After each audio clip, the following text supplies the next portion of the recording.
We already started. No, we're not. Now we have started. Okay. We're here with, dare I say, legendary Brian Castillo, one of my favorite bike riders growing up. Brian thinks you hate him, by the way. No. Well, he told me I did something 30 years ago. Yeah. I was down here and I said something stupid or something. My mom's 280Z, and basically he made fun of my mom's car like throughout the entire day. And I was such a fan of Brian Castillo that I was psyched. Dad has a 280Z I was one. Psyched. I don't know why I make fun of it. I was like, Brian Castillo made fun of my mom's car. Like, I was not bummed at all. But when I saw you 20 years later, you were like, you made fun of my mom's car. Probably just to give you, like, you gave me it. And I was like, really? I don't remember this, but. Of course, why would you? Sorry, buddy. Did I apologize when I saw you? The 20 years later? Yeah. Maybe. I don't think you've ever apologized for anything. But you didn't need to, because I thought it was awesome. I literally was hyped. So maybe it had an 8-track player or something weird. It's so funny because you made fun of the radio. Yeah. You made fun of how big the radio was in the thing, and then you said it smelled like gasoline and you should back away because it's about to explode. This sounds like Brian. It sounds like I was doing you a favor. Just noting the obvious. Yeah. So, thank you for coming. Yeah, thanks for having me. Yeah, I appreciate you. I almost backed out driving on the way here. So he almost backed out before I picked him up on the way down. And then when we got to the door, you didn't come fast enough. And he's like, "Oh, we must not be here. We should go." But this podcast wouldn't happen without you. So I do appreciate it. Much like Brian's career. Wow. So please credit. Yeah, we can start. That's what it's going to be like today, by the way. Yeah, where do we start? Well, I thought about this a lot because obviously I've known Brian since I've been maybe 13 or 14 years old. Mm-hmm. You're like a year older than me, I think. Yeah. And he lived about 13 miles away in a town, a couple towns over. And I'm one day the guy at the bike shop that would drive me around sometimes. We drove over to his jumps, and I thought this would be great to start. And you can really explain the first time we met. Oh, shit. Because at the time, there wasn't really that many bike riders around. So you didn't see people, especially people who could actual jump. How long ago was this? This would have been 91 or 92. I showed up on my I think you had blue hair or pink hair. Could have been. And you had like an old Haro jalopy. It was like pieced together. You might have had like a mag in the front or something wild. Big KNAC sticker on it. Definitely KNAC sticker. But you're just doing the gnarliest stuff like right away. And I was like, who is this guy? Where did he come from? I want to say that same day you 360'd, I don't know, I had like a 25 foot before the style jump. And you 360'd that, and you just did wild moves that whole day. And I was just like, "What? You're an older kid at this point? You're older than him, just a year, okay." But there's no one jumping jumps really, right? He had built these wild jumps. It's the first time I'd ever really seen real like trails, mm-hmm. and like I did one double up back where I grew up, and so this was like doubles in a row.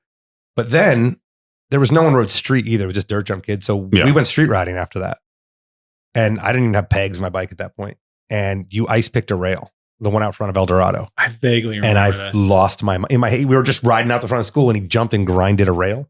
Like it was just like a tink, you know, like a full force there. Yeah. But I remember going like, "Oh, this is what I need to be doing this," and then that fully changed my bike riding.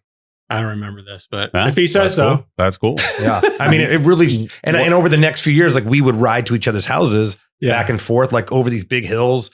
Ride 13 miles, ride all day, and I'd ride home. I feel like I rode to your house more than you rode to my house. Maybe just because of riding stuff, you know, like whatever we're riding. My parents might have been a little bit more stricter. Meeting you completely shaped my whole life of riding, for sure. It would have been totally different. And the rest is history. But do you remember it the same way? Definitely. I mean, we battled. I mean, when we got more in the groove of, you know, who we were and then getting in the industry, shooting photos and stuff, we constantly battled back and forth. And I think just last month we were like, I told him the story of who manual the rail first or something. And it was like, I called him up. I was like, "Hey man, I think I just chinked a rail, like bonked it." And he's like, "Oh, I learned the same thing." And I was like, "Fucking guy." He's like the guy in the only difference was I always one ups you, you know? He wasn't one upping you. He's like, I filmed it with Peric though. Anyone film you? I was like, I was by myself. So I guess here's the thing about Brian. Didn't count. I've known you, it's got to be going on 30 years now. I've never once ever seen him learn a trick. Just doesn't. No. Incognito. No. Bro. He rides with you. For me. He rides with you all day long, and then you'd ride. And then I go home, and then he goes out and rides by himself for 4 hours and learns tricks. You make me nervous. He just learned everything by himself. Well, I mean, I feel like you're extroverted, you're introverted. More than you would say. I would. Yeah, I mean, no way.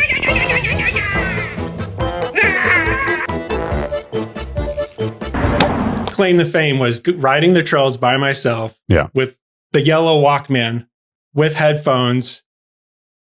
You know, that's what I did. Yeah. I wasn't used. I mean, shit. Mike lived 20 miles away. It was far, and like he was the only rider that I connected with at that time. Yeah. I remember there was a ride interview back in the day, and it talked about how you didn't talk for days at a time.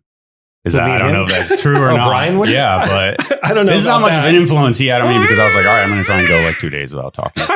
I was going to college at the time, and I didn't talk for 2 days. We talked. Yeah, but we could definitely go on a trip where it was like, I mean, Brian was definitely like, I don't have to pee, you don't have to pee. I might have had some strict rules back in the day. Maybe. You know? He would eat lunch at noon and 6, and there was no wavering that. So I was pretty strict. You're regimented. Yeah. That comes from your parents. Just work and just I mean, you're 15 at this time. We were talking about, so it was that went until he was like 35. It's still kind of true, but this interview is all over the place. No, we're gonna get there. We're just getting. But so how did you grow up? I never went 2 or 3 days without talking. That is wild. That's amazing. So I don't want that to go out in the interweb of Castillo didn't talk for 3 days. How we generally don't talk about this, but like, how did you get into BMX if there was nobody around you? Honestly, George Smoot had a lot to do with that, because he was the local hero. Mm-hmm. And he had a ramp a couple blocks from me. It was a full half pipe. Mm-hmm. And he was like, I don't know if he was pro or what at the time, but you know, as a kid, I'd see this guy just because it was next to the street. It was right next to the trails too. Yeah. So you'd see this guy just flying up and down the half pipe, just doing crazy shit. And I was like, this is amazing. This is like, you know, I've never seen anything like it. And then my brother ended up being friends with George and riding Flatland, and kind of the rest is history. But George was like the local hero. Okay. Yeah. I think George is probably better than most people think. Yeah. Like he's arguably one of the best dudes I've ever seen on a bike. George rode everything. Flatland, I feel ramp, like I know him street. for flat stuff. I feel like I've heard the name. You don't know who George Smoot is? No, not really. Yeah, I don't think there's going to be a lot of George Smoot. No, but that's on cool. Google. Yeah, but, I mean, that's an amazing photo. It looks like from the archives. Yeah, it is. It looks like your style no foot can too. Rooftop. No, it does. A little bit, maybe. Yeah. Bike. But George is much better than me. My comment. What's the comment? Local. That's cool. The reason I wrote that was the George Costanza comment, just because he scrutinized everything he did about himself. Like this no-footed can he probably hated. Yeah, he probably hated it. His bike was too vertical. He just like, I don't know. He would just dissect everything he did. Yeah. Yeah, it was just over the top. But yeah, I mean, that's what made him a rad rider though. As it usually does. Yeah. So you grew up I feel like, what area did you guys grow up in? Placentia, and you grew up in? Like La Habra, yeah. Whittier, okay. La Habra, yeah. So was there much of trails by yourself, much of a scene outside of that? He was close to Colossus, which is like called the Lake Bed, which you can find some, every once in a while you'll see people post up like photos of Brian Blythe riding there, and Mike Dominguez from before that. So it's been around forever. It was like the local spot. Yeah. And then, where does it, you just keep going, or how does this kick off? I think once we started riding, we started going to the POW house, and I think that was kind of a catalyst for us getting seen, I guess, by people. Mm-hmm.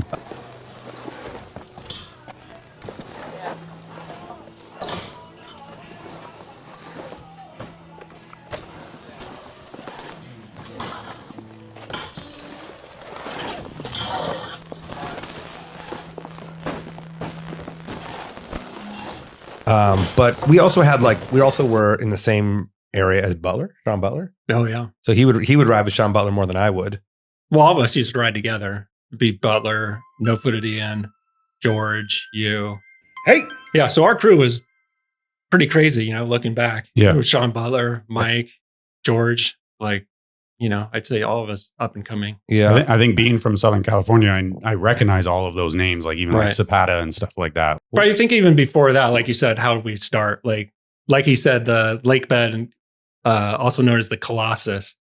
And it was like amazing set of trails. It was almost like a racetrack. Mhm. And it had like full berms and like full on racetrack in front. And in the back were lip jumps and like step up jumps, just to flat. So it's like you can learn back here, then take it to the racetrack and doubles up here. And like Moeller and all these other guys. That's the first time I met Pova there. Oh, really? Like all sorts of guys, like pros would go there and ride. So I was like, so you guys are immersed in the scene. That was definitely the catalyst for like, oh, this is what BMX is. And, you know, and I rode there, you know, twice a week after school. Yeah. Like religiously. It was an amazing spot. Hmm. Growing up, I was like super lucky to have that. Did you get dropped off there? Or did you ride your bike from your house all the way? Mostly just rode there. Yeah. And it wasn't close. It was just far. crazy. I drilled my dad not too long ago. I was like, how did you let me do that? Like, that's fucking crazy. Yeah. Like, you know, after school. Easily 5 or 6 miles. Probably middle school. I don't know. In middle school, high school, just riding my bike. I mean, I would ride Maybe to he didn't even know. No, I told him. Oh, all right. I mean, but like cell phones didn't exist. You know, so it's if I were to eat shit there, I got to look for a payphone or something. Well, bad news travels fast.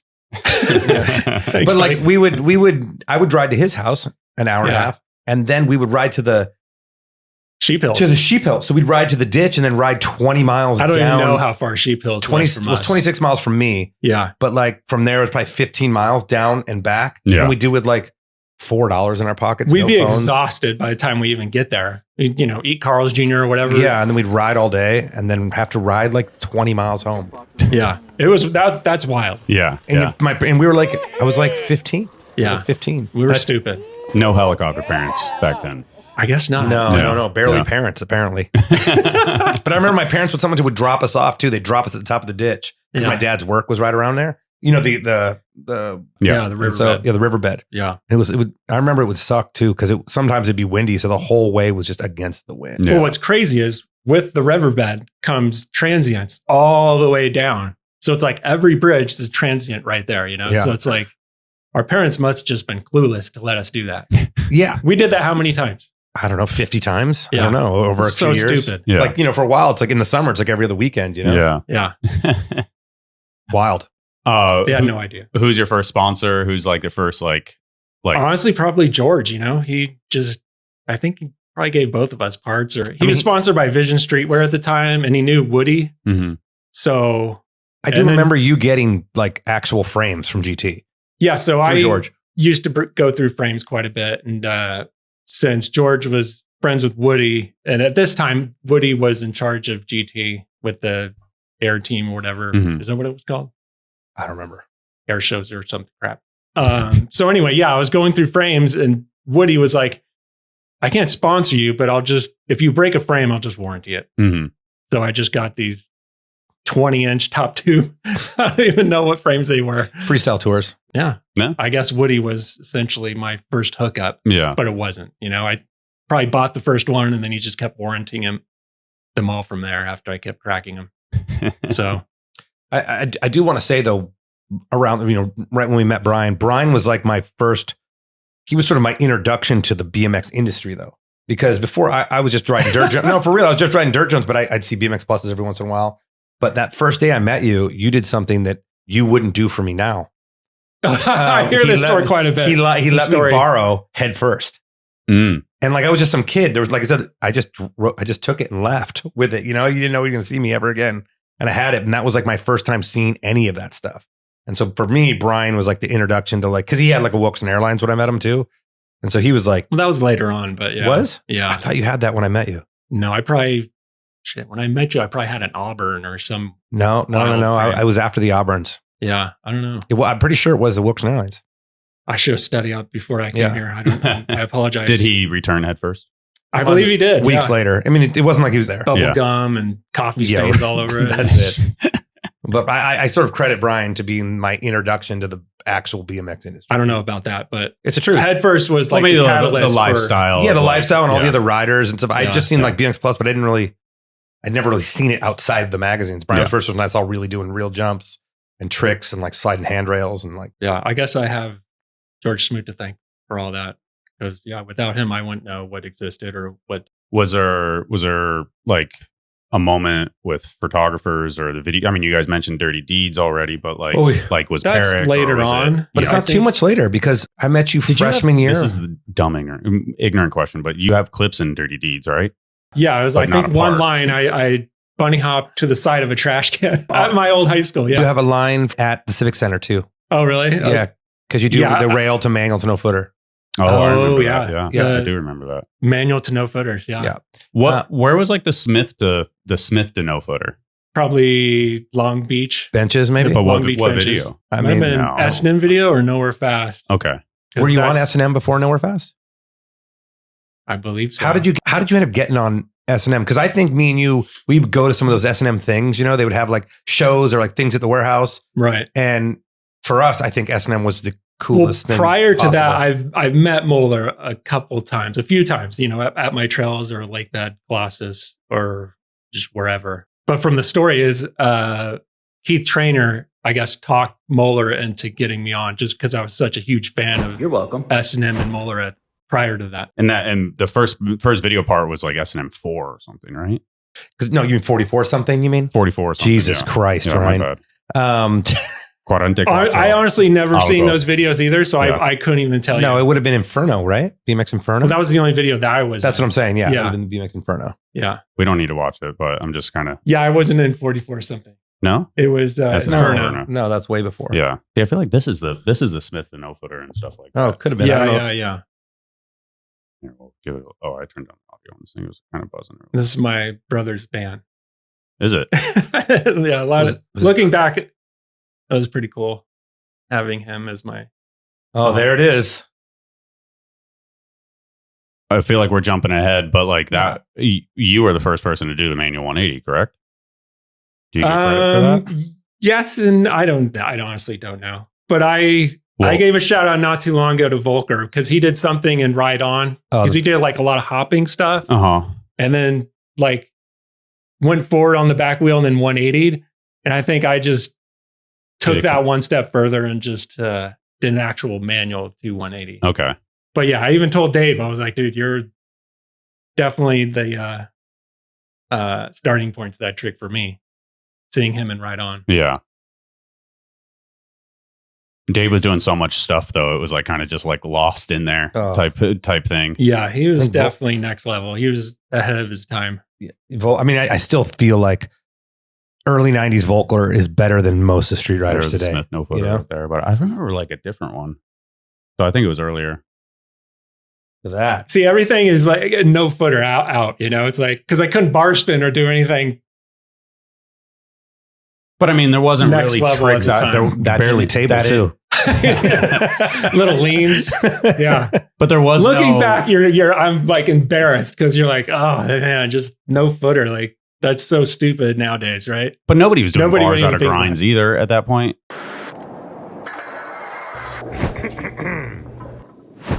Nobody was doing that. So you know, I do feel like we had something, and I'm sure it's like this for most neighborhoods, but I felt like we had something special because our neighborhoods are skate close parks. to each other, but they're skate parks. Like, yeah, these are local schools. A lot of this is local to our area, and they're just schoolyards. And there's, like Mike said, they're just awesome spots.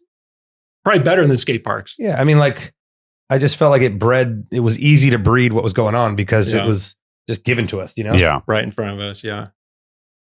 And this time, some of these spots are famous spots, but at the time, no one had ever ridden them. You know, we were the only purple riding them. Yeah. Well, at least on bikes. I think a lot of people skated them at the time. Twin Palms. Oh, no-handers are so good, Brian. No-handers have really fallen so far from grace. Needs over the jeans. Yeah. Remember that? Was that an error or does that still exist? Kids still do that? I don't think no one even wears pads anymore. Oh, it's crazy. We're pussies, huh? Okay, so who's the first? So GT started hooking you up with frames. Yeah. Is there like, when's the one that you're like, oh, I get like a first real sponsor? Because that one was kind of like under the table sponsor. What year was S&M? Like Was it late 90s? Like 97, 96? Well, this is Inferno was 93. Oh, really? BMX Inferno. 93. No, it's BMX not 93. Oh, 95. My bad. Yeah. 95. Yeah. So that's probably, right when I got on, they started the video. Or it might have been a little earlier than that. So I was supposed to do a video for them, like actually film the video. Oh, Yeah. Really? Yeah.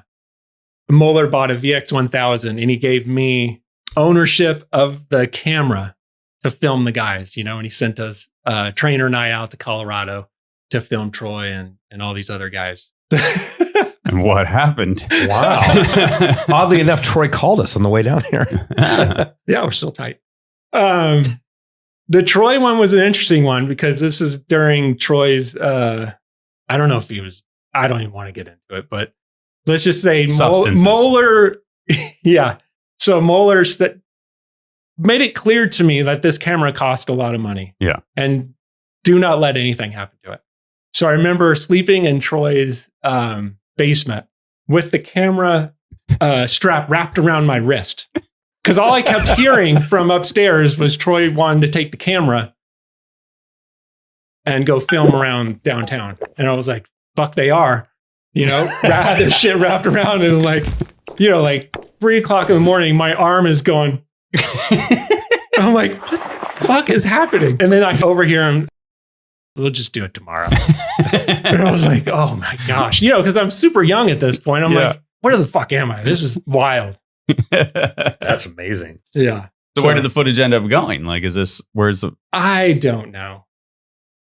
I am so bad with. Yeah. I mean, this is like Inferno 95. Like, this is such a long time ago.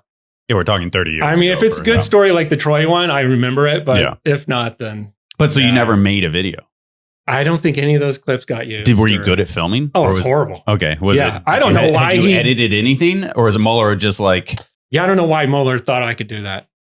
But I was working at Primo at the time, and I was taking photos. I just started taking photos. Okay. Bad photos. All right. So maybe he thought I could work a video camera too. Huh. But like most photographers, I have no interest in videotaping anyone. I can, yeah. You know what I mean? To this day, I'm like, I don't want to videotape anyone.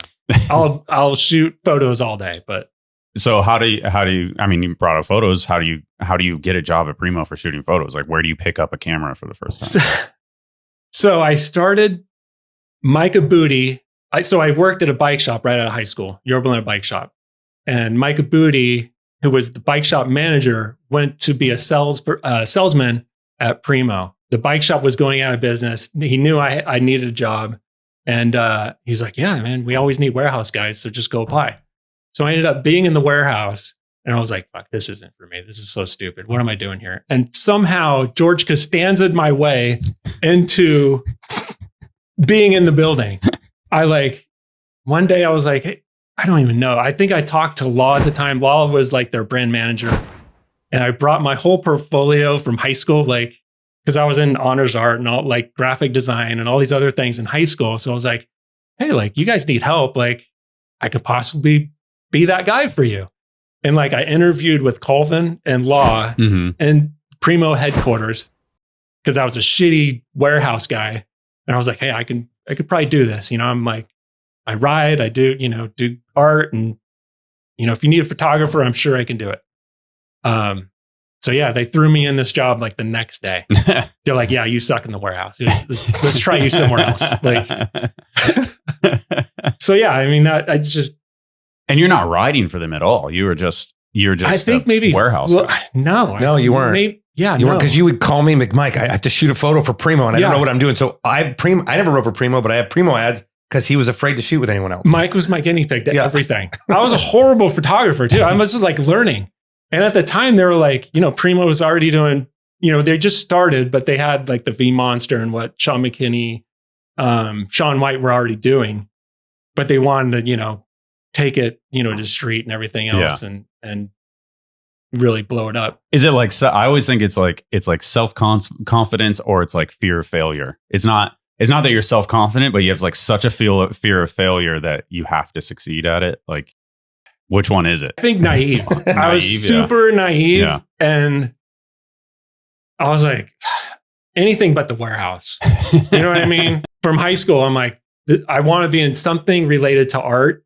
And I think that was just kind of just, I saw it. It was like, okay, like I'm going to take this as far as I can. Yeah. But yeah, I mean, guys like Mike, I'm riding with him every day. And I'm like, Mike's not even on the team. And I'm like shooting ads with him, learning how to work the camera and everything. And meanwhile, like Colvin has money and he was like, yeah, whatever you guys need. You know, at the time I was like, our graphic designer was Lewis. And he's like, Lewis was already in doing graphic design. He's like, yeah, you need a camera. Let's go get an F4 Nikon right now. Yeah. You need, I'll gladly spend Colvin's money for you. No way. I didn't know that. Yeah. And he was like, we'll get the best step. We'll get an Apple computer. We'll do this. I was like, this guy's amazing. Yeah. Like, yeah, I was shooting photos of him with like the best gear. And like, even I remember Losi would be like, I had like, you know, all this Valvia film. And he's like, who are you? Like, who's buying this for you? This is expensive, you know? And I'm like, I don't know. I don't know what I'm doing. Like, I got all this money to make something happen. I mean, sounds. And I'm sounds sure Mike ideal. was like, it'd be interesting to hear Lewis's and Colvin's version of it, though. You know, like how they're like, yeah, we could see that he cared and that he wanted to do it and that he had like the talent and he was getting better. I had no quickly. talent. Yeah. But he also, from one of those early ads is one of my favorite photos that X up off the tree at in Fullerton College. I don't even remember. Did we use it for an ad? I think so. Yeah. And you weren't even sponsored. For the jewels. I think the Primo jewels. Yeah. Wait, so how does that work? How are you in a Primo ad in the magazines? Because they're not even getting flowed by. I'm not getting products. I don't even. Yeah. He didn't even have the jewels on. Yeah. It's so silly. I mean, I just, you know, back then it was just different. Like I was like people. You were just psyched. You're like, look, I'm in the magazine. I mean, and I looked, I mean, as much as even though Brian, like I was such a fan of Brian too, you know, growing up with him. And it's like, I was like, oh, Brian wants to watch me and shoot photos. Sure. Let's go. Yeah. Which is wild because every bike rider wants to trust their photographer. But you're homie, you do whatever for him. I don't know if I do that for you. I know. Well, Still even now, even still now. Brian actually said, hey, maybe we should drive separate cars down here. Well, I didn't want to be like tired of you by the time we get here. You know, he's like I can't talk to you for 12 hours. Yeah, I'm like, this is a lot. I'm like, I might be here and be like, I'm glad you didn't let him. I'm do all that, 'cause talked he probably out. wouldn't have shown up. You're like, oh, the maps took me somewhere else. I've known Brian a long time. I am smarter than that. That was an honest. Now, did scenario. Working for Primo, did it start to feel like you weren't riding your bike enough, or did it affect it? At No, that time? I never had that. It was because somewhere around it went hand in hand. You know, it was like because you were starting to get sponsors and you were asking them. Then Etnies started and you got on Etnies. Yeah.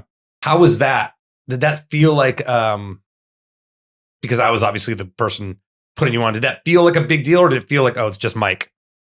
No, when I first went to Etnies with you to meet Don Brown, that was like, because you know, it was like I looked up all these skaters, seeing them in the magazine. Etnies was like on the rise, and it was like all these skaters like Jamie Thomas and everyone were on America and all these other things. And all these other things happening for them, and they were like, you know, they were the shit.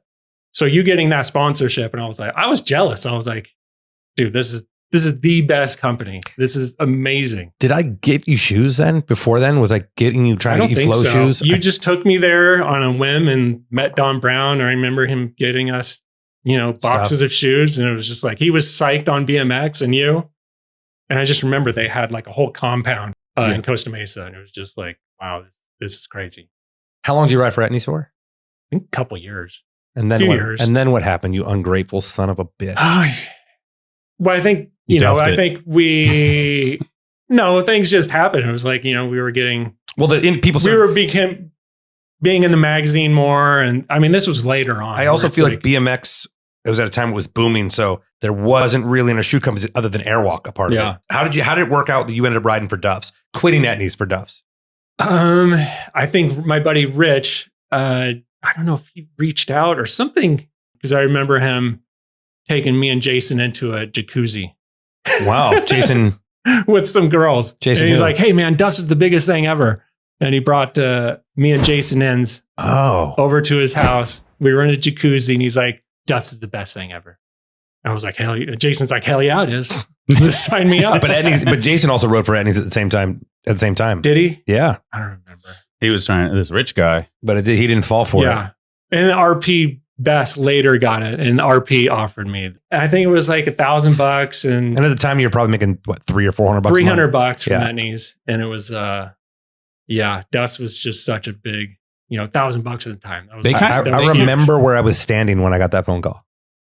Oh, did you? When you called me and told me that you're gonna ride for Duff's. Were you disappointed?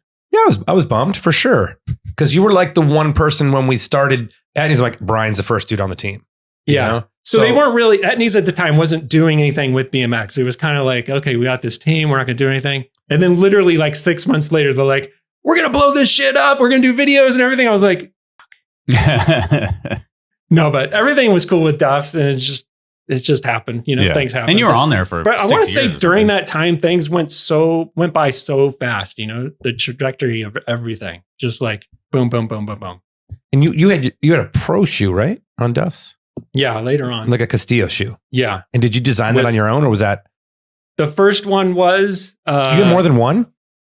Must have been good. Do you remember them? Kind of. There you go.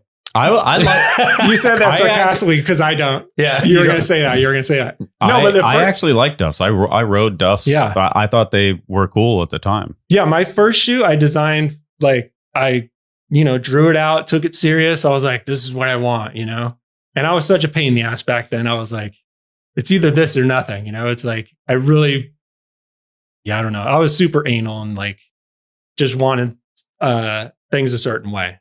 So, I mean, we're jumping around, and I feel like there's always those timelines with stuff. Like, but like Primo, S&M, Castillo bars, like the whole. But even before that, though, and maybe it's not before because of time. Yeah. Kind of, I feel like anything from 96 to 2000 is real hard to tell what happened first. Yeah. Yeah. But at some point, you went from like shooting photos at Primo to like running the team and then putting a team together, right? And for you, right. it was a pretty serious team. Yeah. So at the time, I think just like I said, things were going so fast. And I think Law and everyone else at the at Primo just saw that, we need a team. We need to take it to the next level. Street riding is taking off and ramp. So let's get a team. And, these were the hot guys. Let's just go after the best of the best. And I want to say Primo at the time had one of the best teams. They did. Yeah. This is like when I was starting off. So Joe, Taj, Robbie, Chad DeGroot, Josh Hino, everyone that was like the it guys at the time were on Primo. Yeah. And like Made in Taiwan. Like that was like the it was just a mixtape video, but it was like everybody that was. Yeah. Made in Taiwan was insane. Yeah. Yeah. Looking back. Yeah. Especially just having Dave Herrick on board and, What's it like filming with Dave? How did that change the way you rode your bike? Or did it? Did it change the way you saw video parts? Did it change? Do you think that it all changes sort of the directive on how you looked at the future for bike riding for you? Just Dave in general. He knew what he wanted, and he would either bring you there or direct you and how he wanted certain things, if that makes sense. I'm sure he did it for you too. It's like, hey, I got this rail in mind. This is what we're going to do. Light has to be perfect, blah, blah, blah, blah, blah. And it's like, he had a full on step-by-step process, Mm-hmm. as people think he's like the lazy bum of taping. He's like works hard. He worked hard and he knew exactly what he wanted. And he had already a vision in his head. Visionary for sure. 100%. And it's like, I 100% with like Nowhere Fast, he definitely guided me like, hey, you need to do this, or this would be cool for the beginning of the part, or, like. It was a little different for me, but that's interesting. And I could see how that would. Well, I think with you, it was probably more beginning stages. Well, for me, is I knew all the stuff I wanted to do, but he was instrumental in curating it in a way that I wouldn't have. Yeah. We shot a lot of ramp stuff too for like Dirty Deeds. Right. Now there's barely one clip. I shot that. Barely one clip of ramp in my whole part, because he just knew that street was the way to push it. Yes and no. Even Nowhere Fast, I think was his like starting point of really taking it to the next level with film and everything else.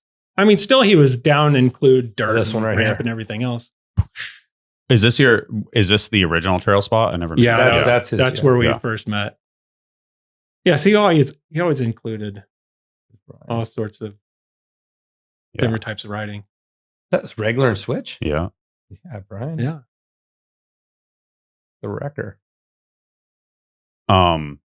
this was like our influential video. You know, like this is the one that I would assume that Gary would say the same thing. Like that had the biggest impact on us. And the day that I talked about with the Datsun. with the Nissan, Right. is I'm in the background when Jarl's losing his Because shit. you were friends with throwing his Sam, bike. right? Yeah, Sam. That was that day. Yeah, Gary and I are there in his backyard. In his backyard, spot. yeah. And then we rode to school down the street, and I saw you jump on, on a couple of rails that I was like, oh, I didn't know you could do that. Like literally, like. So. What? Oh, here we go. The local is my high school. Those things are high too. I remember going there. I've been there one time, and I was like, that is insane. I mean, I remember we'd ride them as kids, and then one day Brian bunny hopped over the whole thing into the bank, and I was like, what is happening? I went there not too long ago, and I was like, I can't do this now. This makes sense. This is horrible. Honestly, it makes sense. They're high. How much of Primo, being on Primo, set you up for all these relationships in the future with like any of these riders? You know what I mean? Like things you did like with Volume or any of the Demolition. Like, is this like sort of the plot spot where you met all these dudes? Yeah, totally. I mean, they gave me the means to, go out and search for new talent, I guess, what you want to call it.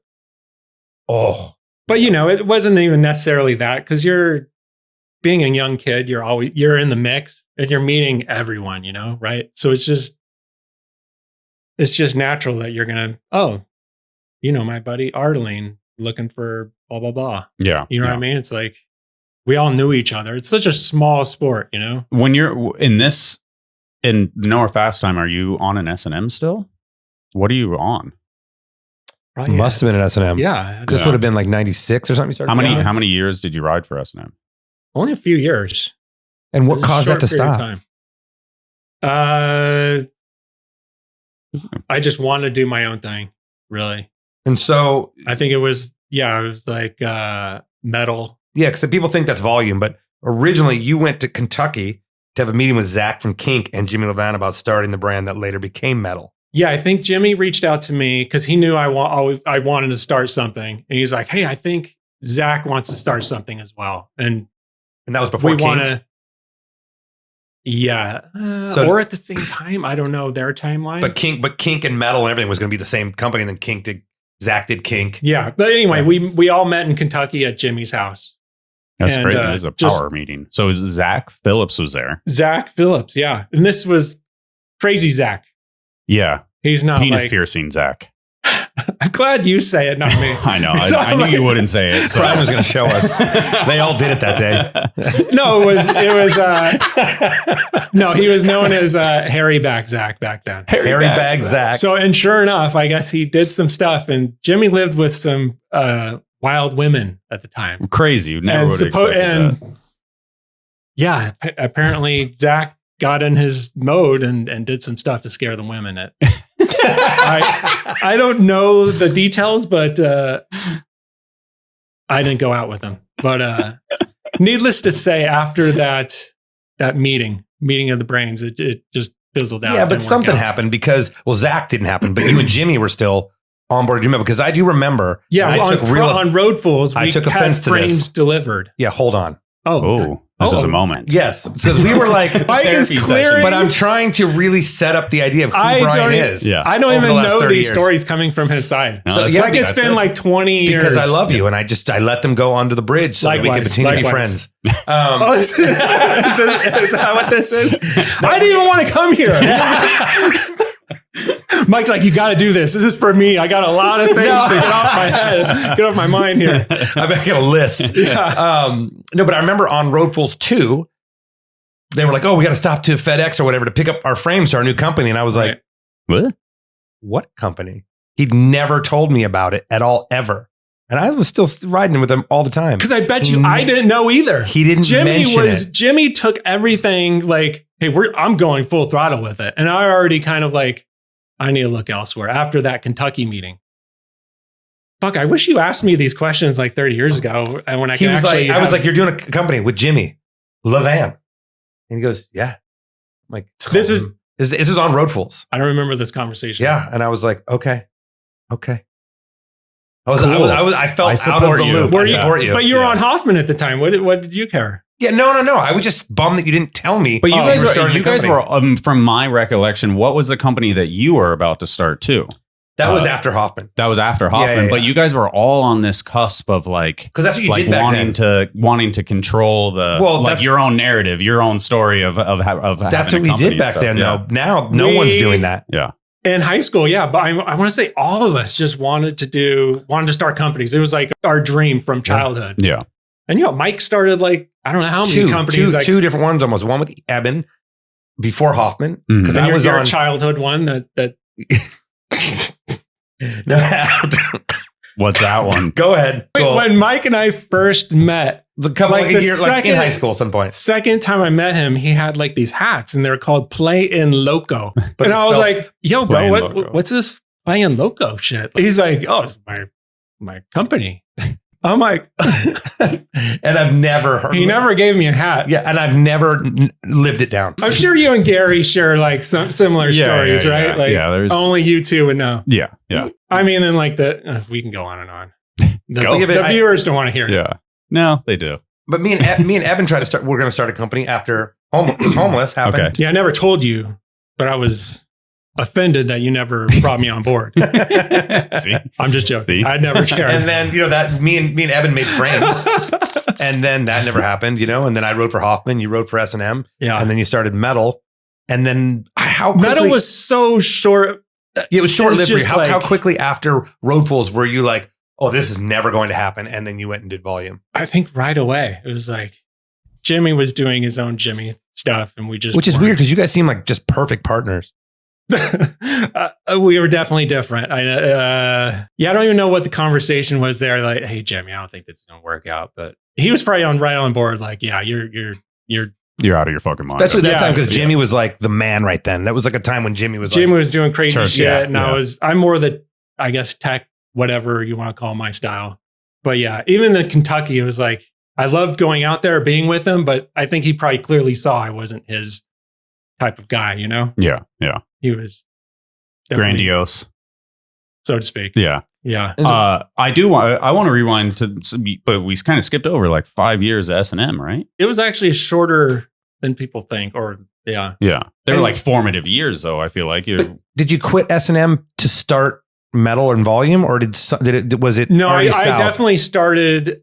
When I quit, I went to Muller's office and I told him, I want to start my own company. It's my dream. Like this is what I want to do. Yeah. He's like, typical Muller funny fashion. He's like, where are you gonna go? Who's gonna build your shit? And of course, me being naive, I'm like, I'm gonna go B&M or wherever he was getting his stuff made. He's like, fucking good luck, Castillo. I was like, uh-oh, this is taking a turn. Yeah. This is supposed to be, Yeah. And you actually, when you quit, you had product by S&M, right? You had bars. Oh yes. You had Castillo bars. Castillo bars. Yeah. I wrote them. And there's something about you wrestling him to get your money for it. No, Muller was he was a high school wrestler, and like this was at the time he was in this first warehouse, and I don't know, it was just so beginning stages of S, or maybe I don't know, I guess beginning stages of S&M, but like he always said, his worst nightmare is to make a 4-piece bar, freestyle bar, because he was such a racer and 2-piece or for life, Yeah. And he's like, you're going to have to wrestle me for it, Castillo, like the royalty checks. And I was like, he's a fucking high school wrestler. Like, and Brian's in high school. Yeah. He was clearly out of high school. And I'm like, this is not happening, And I looked up to him. I was like, this is a bigger guy. And at this time, if I touched Brian like this, he would have jumped 100 feet. Just, to this day. Not confrontation. On the way here. I touched him on the way down and he lost his mind. It was weird. A little turned on, maybe. Just took a turn. So I always just imagine like young Muller as like being completely. But he's not young Muller. Younger Muller, but he's an adult. I want to say he was in like late he was 20s, taking maybe? college classes. He was getting his business degree at this time, and But Muller was a little bit more wilder than he is probably today. I would hope. Yeah, I would hope. Yeah. But he was always funny though. He was hysterical. Yeah, but also scary for a young intimidating. Yeah. Strange kid. For a strange kid like me. Yeah. But no, when I first met him, because I always wore a fucking watch. And like first day I met him, he was like, I think it actually was a Casio calculator watch. He's like, oh, you're figuring out the trajectory of the lip to make how high you're going to go. And I was like, as a kid, I looked up to him so much. I was like, this guy just ripped me apart. Like, this is devastating. Yeah. Now you know what I feel like. Yeah. Yeah. I'm joking. Well, you had an 8-track player with gas smell. And, and you had a calculator watch. I looked as though that was saving your life. What, were those years that you could go into the building? They're making their own frames at that point, right? No. Oh, no. You said the B&B or whatever. I don't even know what that is. But so just his manufacturer. Were you picking up cues of like how to run a company or just like? Not at all. Yeah. Okay. Yeah. Mueller didn't let. I was barely allowed in the warehouse. You know what I mean? Yeah. But the warehouse also wasn't much bigger than this room. Yeah, it's just he warehoused. It's a big room. He made his own soft goods. He silk screened. Timmy Ball was silk screening stuff or whatever. Okay. And so he just warehouse stuff. And I want to say it was Mental Jimmy's was in there. But yeah, I mean all those guys. It was Magoo, JP, and Mueller. Fucking hell. And it was just like trifecta right there. Right? Yeah. And then little me going in there, it was like, oh my gosh, what am I? Can you imagine going into a warehouse and it's Magoo, Mueller, JP, and Keith Trainer just in there going like, what's up, Brian? Yeah. Trainer being the least of the problems with I was scared for my life. Yeah. No. But yeah, I think I looked up to Mueller so much. I mean, there was a Go magazine where he was jumping a Cadillac in a leather jacket and jeans. Yeah. And it was like, I had that picture on my wall and I was like, this dude is the shit. He's the Fonzarelli of like our BMX generation. Yeah. And then I met him. the calculator watch thing didn't go as expected. You know what I mean? Were you always like do you consider yourself strange? Because I heard you say you said strange. No, he does not. He does not. Compared to Mike, look who's talking. Not until now. We had this conversation on the way down here. But his whole life, he thought everyone else was strange. How do you answer that? I don't know. Yeah. Just with that's true, Mike. It might be a little true. Were you good? Were you, another thing I picked up on, you were good in school. No. Well, I was until I started riding bikes. Okay. So it took a drastic turn as soon as I started traveling and going to Vegas every weekend. Oh, we used to do that. Because back then there was no skate parks anywhere. Yeah. We used to go to Gary Lawrence Park like every weekend. Crasherland and then no, we never went to Crasherland. That was before us. Yeah. But went to Gary Lawrence, had a park, an indoor park called Planet Hollywood, maybe? Oh, yeah. Planet Plywood. With Josh. Plywood. But also before that, there was a skate park in St. George, Utah, which was 6 hours away. And me and him would drive up there, ride this park, and then just camp out. We're not on a campground. We would just pull off because there wasn't a lot of shit out there back then. Yeah. Pull off on some off ramp and then just walk out into the dirt and camp. And then in the middle of the night, Brian. My dumbass went there by myself one time to the St. George Park. I rode by myself during the day. This is so stupid. And we're also because we went there. I want to say we went to this spot prior. Okay. And it was like a hillside. It was like a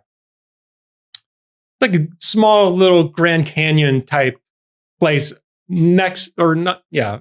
Close. Picture Sedona. Relatively close to the skate park.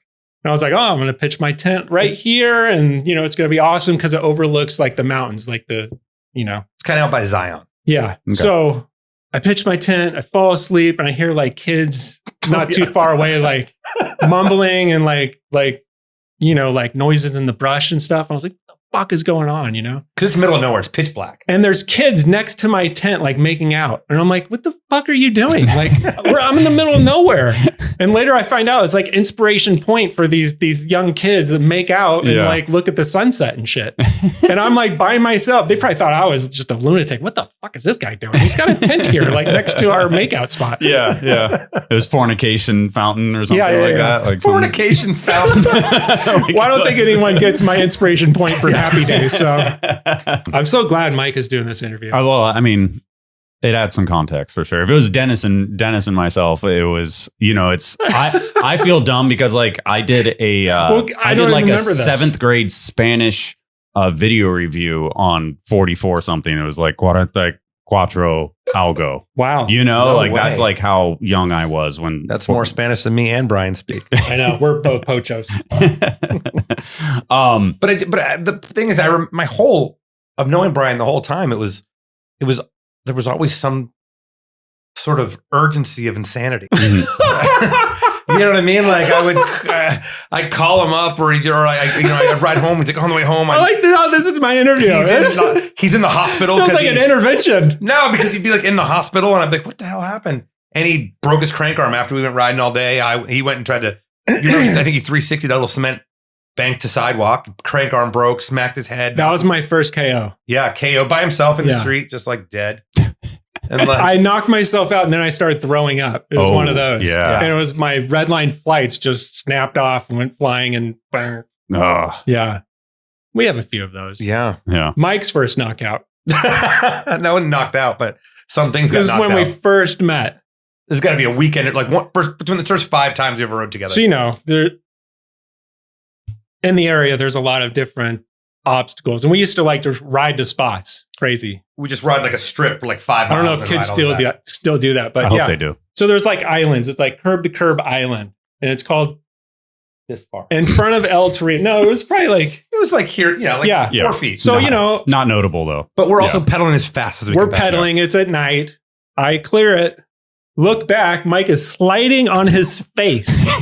I'm like, what the fuck just happened? And later he goes, I forgot the bunny hop. I want to say you like knocked a tooth out or teeth out. something. Blew out. Yeah, it was like a gnarly like curb. Yeah. I'll put the photos up. He's like practically pro at this point too. And he's like, yeah, I forgot the bunny hop. Pro. I'm like 15 But years old. prior, he just 360 like a 25-foot double. Yeah. No problem. Yeah.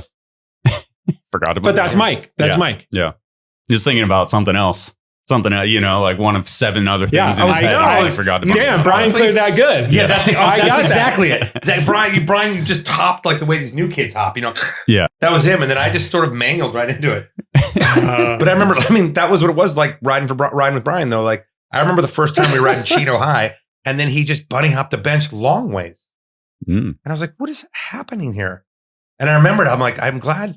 Like, because even though we grew up together, I feel like we had and we're both street riders, we were definitely on different trajectories on what kind of bike riding we were doing. And that's why.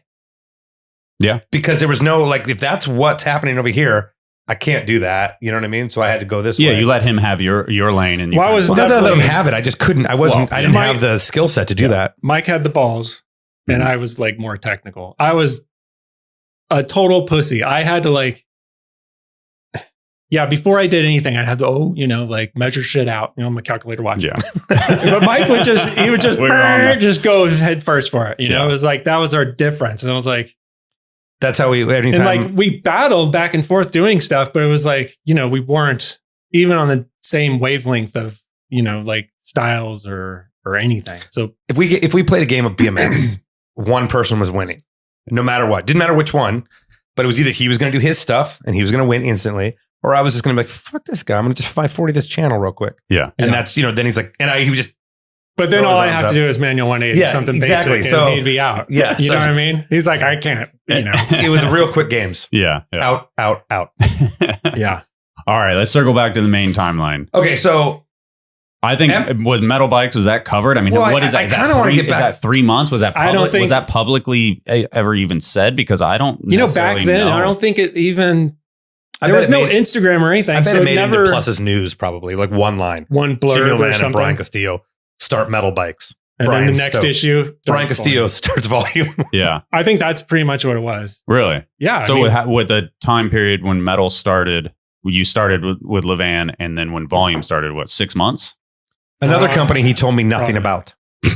Volume? Yep, never told me. Just all of a sudden you have volume bike ads coming out. Shit, I didn't know every move I made. I had to call Mike up. Do you see the difference? Mike didn't call me on a number of things. Why would I? After Etnies, I think he was like, this is the last time I called No, there was anything. No, because there was a time because we rode together a lot, and then there was a time when we kind of didn't, right? I don't know if it just because I was busy doing touring. I think when you started blowing up, like I was busy. Yeah, you were doing other things. Yeah, you're on fire. But well, no, he includes me in all the stuff. Yeah. You claim that I didn't that I just went in the back and set it all up and lit his warehouse on fire. Well, let's Go ahead. So what everyone's talking about, I don't know if you can pop it up, but I don't even know what it was for. Why did you do that? It was for a short film we were making. Yeah. I forget what it's called, but this was like some sort of dream sequence short film. That's just what the the footage Google came from. alone is Mike Escamilla on fire. This is Isn't it? No, isn't it in this? he's talking this. about It's the in time he set himself on fire Yeah. in my warehouse. And I wasn't even there at my warehouse. That's how much he supported me. At least you got the volume in the background, kind Yeah, of. Which is that's what so homies do. crazy that I allowed you to do that. It's so nuts. I think it's at the end then. Maybe we're somewhere near the end. 240. Oh, so now you allowed me to do it. Well, it was What is my it? warehouse. Shit. But you put up a lot of my antics, though, because I also shot some short film when you were a cop, right? In it, I think. I don't know. And actually, and all this stuff was shot by Mike Achenbach. Oh, He great. shot all this Yeah. stuff. Back But to so the I wasn't on volume yet for this. I was still on Hoffman, I Yeah. believe. Yeah. I stopped riding for Hoffman and then I rode for volume. Mhm. And how'd that go? You're such an asshole. I don't think it lasted very long. We did like a trip. We did some trips. We were like at each other's throats at this like brothers. this period. Yeah. Because I also rode for Demolition. Yeah. I remember at this point in your career, you're like, everything's got to be epic. Like, if we're going to do something, I got to be on fire, or I got to do something like, no, you got to admit, like, I got to spend money to like, I'm going to set up. Everything's got to be set up, not just organic street riding. It's got to be like over the top. And I was like, I'm barely making it by here. Like, it's not in the budget for me to set you on fire. Yeah, in but every I wasn't cliff asking and, I wasn't asking for money. Well, there was probably inherent costs. Not for you directly, but for the actual stunt, because everything you want to do was an actual like the stunt. rail backflip or something like that. Like you have to make the it doesn't cost money, but the rail itself, you gotta pay I somebody just didn't have $1,000 the to funds. make that thing or something. Like, but or me and Pova made it. In theory. Yeah. I think the breaking point was the Australia trip. It was just like We went to Australia, and we went to Australia with what was the name of the distributor? Terry. Terry put us on the floor at his house or something. No, we never got to the floor. Mike is like, I'm over this stage in my life where I sleep on floors. My foot is killing me. Like, Oh no, because I had a knee. I needed knee surgery. Yeah. And Glenn was there, and Glenn's like, fuck yeah, I don't want to spend, any So time on the floor I was either. like, I found a Hilton for us to stay at in downtown Sydney, of course he goes, I found which that I paid for, by the way. 5-star Hilton in downtown Yeah, which I paid Sydney. for, by the way. No, he didn't. He got Yes. reimbursed. No, I did not. I think at the end we split it. Zoom? Because I was like, I'll pay for it. You're like, no, I can't have that because you weren't going to be. So you're like, we'll split it. But Yeah. how much better was it? We had free breakfast. I admit it was nice. That trip, I really had a great time. That trip, I just wish I wasn't hurt. Yeah, Yeah, I remember that was did you a have a breaking great point. time? Yes and no. It's funny because I look back and I was like, yeah, it was cool that we went there, but I remember there was a lot of like, it was pretty tense. Yeah. Because we weren't like fully. We weren't getting along. I think just recently we found photos from that trip and I was like, fuck, I forgot we even went to that skate park and did that there. I was like, that was cool. I wish we could have been more in the moment Yeah. to really appreciate So where we were. Did you kick him off, or what was the deal? Twice. We'll get to that one. No, I honestly think. Oh, you have a story? Oh yeah. No, you did. Well, I want No, to I have one for volume and then one for demolition too. Yeah. I hate that he remembers all of that. Yeah, Like I know. I've like so That's what like I'm here checked for. out Yeah. completely. No, but I don't remember exactly. But you were just like, yeah, you're not on volume anymore.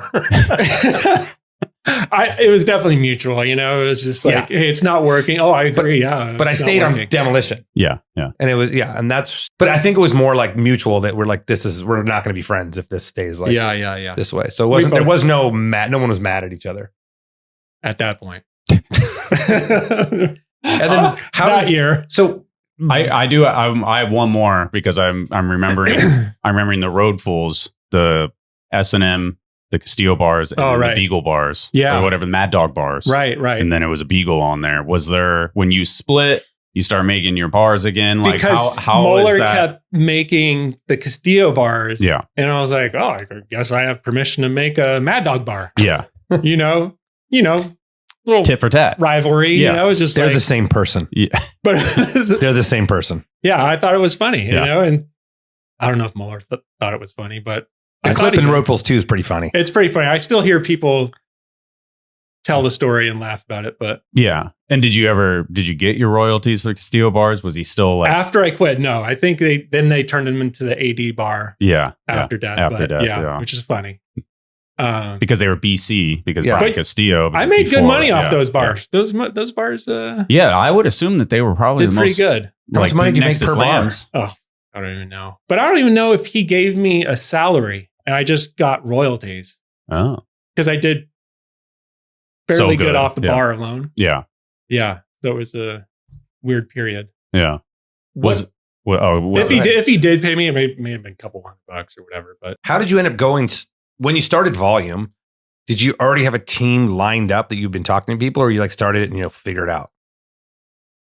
at the time, I probably just wanted to include all my friends. So everyone I was riding with, that were sponsorless, I just hooked up. Who were the first people on the team?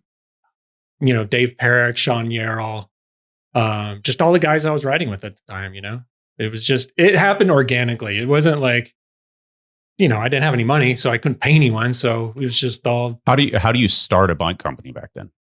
And who did you start it with? And how that? So I started when I was at Primo. My boss, Law, Mm-hmm. we both wanted out of there, and for whatever reason, I don't know why he left, but I know why I left. It was my dream to start my own company and just do something different. But yeah, it's just what I always wanted to do, which looking back, I made really good money from Primo because like I designed every part I designed, I got royalties from, which was unheard of back then. That's crazy. Wait, but you mean you just gave yourself royalties? Well, in a big company like that, no, there was contracts. Oh, and you mean everything. in Primo? At Primo. Oh, I thought you were talking about Volume. No. No, Okay. no.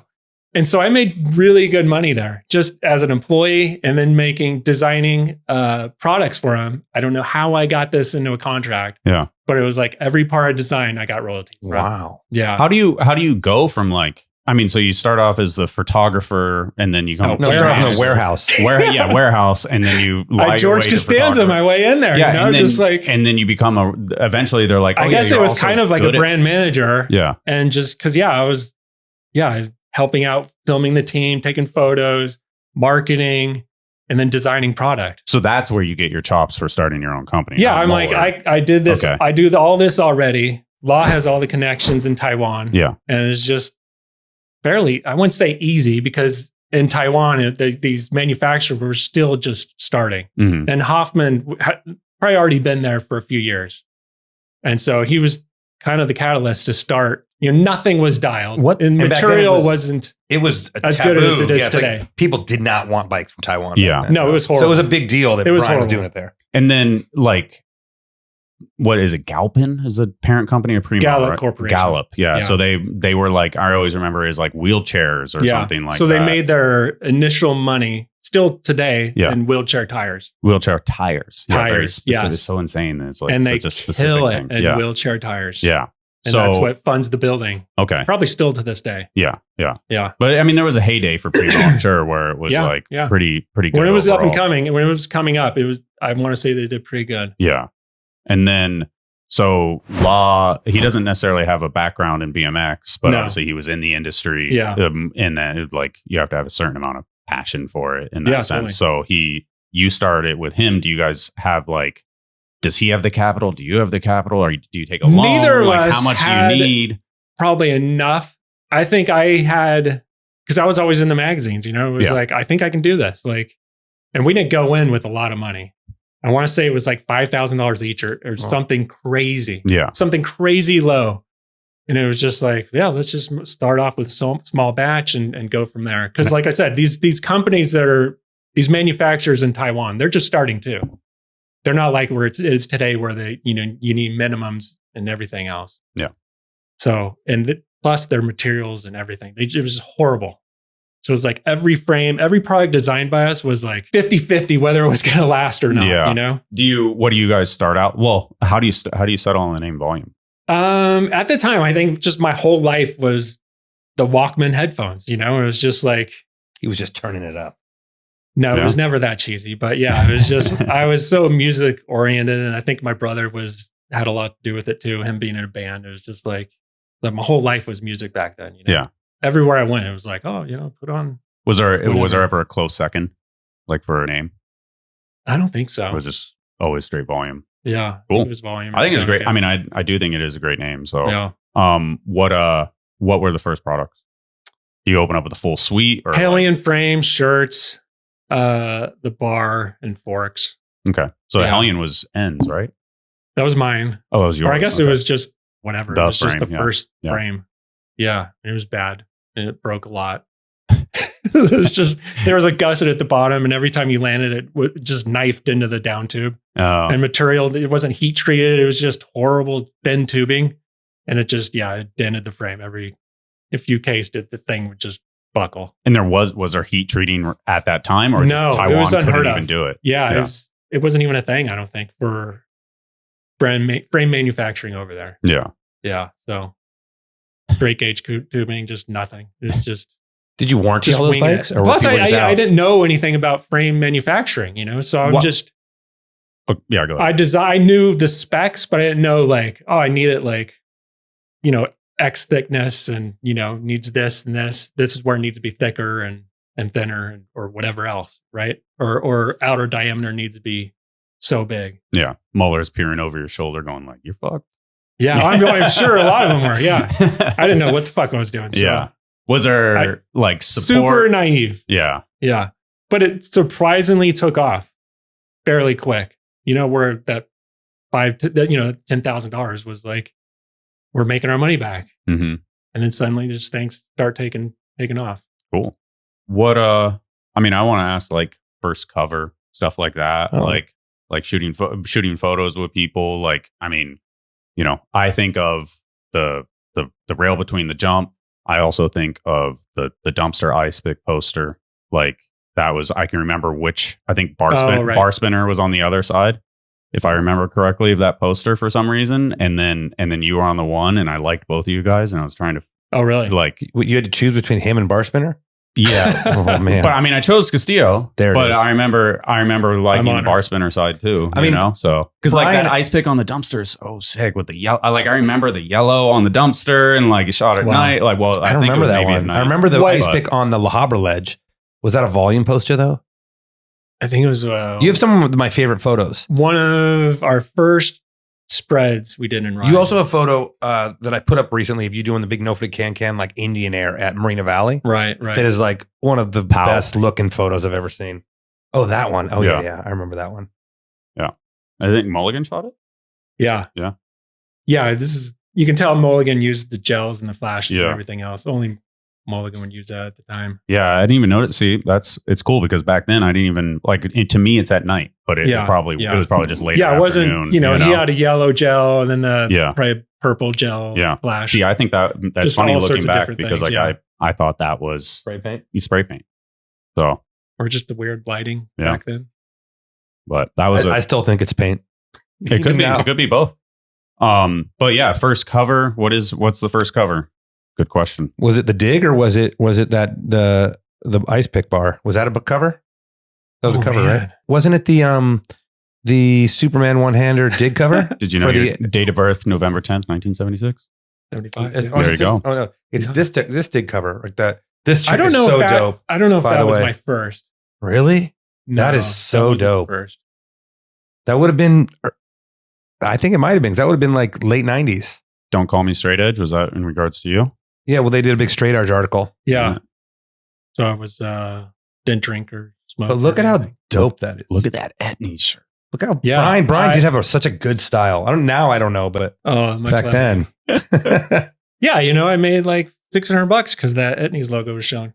That was nice. Back then, kids, you don't know, but photo contingency was a thing. You can make more than your actual. That's a rough tabletop, salary. but that's a cool photo. Cool cover. Yeah, that was horrible. That's at PlayStation Park, right? In England? Yeah. Oh man, the first time we went to England. And then this one, I feel like, is probably the. Well, that was 99. I guess the that other would one be was my before. first. The other one was 98. That dig Because one. this was the introduction to volume. This is. Yeah. Oh, yeah. So, Volume. 3 new bikes. Volume, Haro, Mutiny. And Mike actually was the one that welded this rail together for me. Survived. Yeah.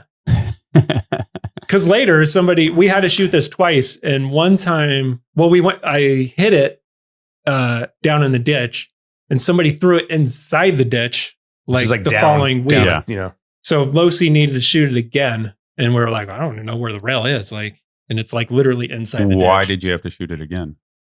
I don't know. Mark needed maybe the colors. Oh, I think it was like too much of a cloudy day for it to be on a cover. Because back then, so important. Brad McDonald really scrutinized colors and this is what's going to sell and what isn't for a cover. And I think the cloudy, I love the cloudy one better actually. But does that exist anywhere? Do you know?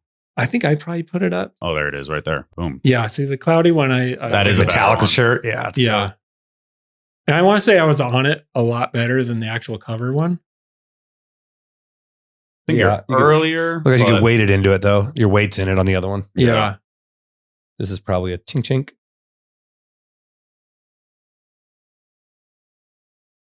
It's sick that the style is all the same in all of them. You know, like the over and stab down is awesome. That's cool.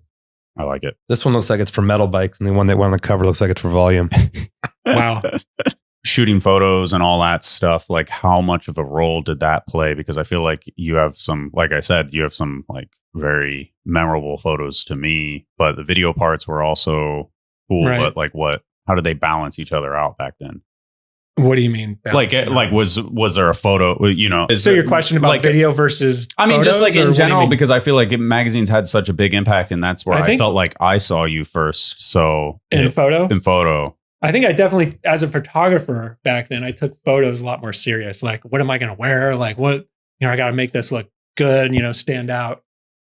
And videos just, I don't know, whatever Dave told me to do. Dave was directing us so much back then. It was like, all right, if you say so. What are the years on these? So, 98, you had 2 covers. Oh, so 98, I guess that was first. Dig in UK, and then that's 99. 99, I feel like that one probably had like a more impact. Oh, so 98, I guess that was first. Dig in UK, and then that's 99. 99, I feel like that one probably had like a more impact, especially at that point, because a lot of people didn't get those digs and UKs back then. Yeah, to this day, it's still so hard for kids to even find a dig. Unless you're subscribing already and already know about it. What's that video part down below? A props interview? Wow. Let's not watch it. Oh, it's a BC Express. That's what I used to call that trick. The 180 tail tap, the 360 out. Oh, yeah. Because he's the first person I ever saw do it. Yeah. And so I used to call it the BC Express, but it didn't stick.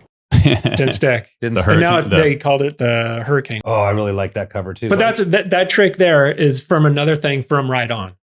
So I took bits. Yeah. That was from Vic Murphy bouncing around on coping. Mm-hmm. And I was like, oh shit, I wonder if you can actually stall on the coping and then kind of flip it. And he did the 180 on Banks. Yeah. So it's just taking what Vic did and then just, I wonder if I can fully 360 from a dead stop. You had a lot of covers, Brian. That one was cool too. Another mulligan. That was a reshoot one too, right? This? You guys covered that in mud, didn't you? We originally wanted to do it in the desert and covered in to make it look like a part of the scene. And it was going to be like, covered in dirt and mud and everything else. But it's just like we got there and we got kicked out and it didn't work out. But that was with Glenn and Mulligan. And we ended up doing this in Lake Elsinore, I believe. When you're shooting this stuff, like when you're shooting the ice and when you're shooting this, are they like, even the first one, the first cloudy one, is it like, hey, you get the cover? Or is it like, hey, we just want to shoot a photo? Yes. I want to say yes. I mean, obviously, because this is such a setup photo, right? Yeah.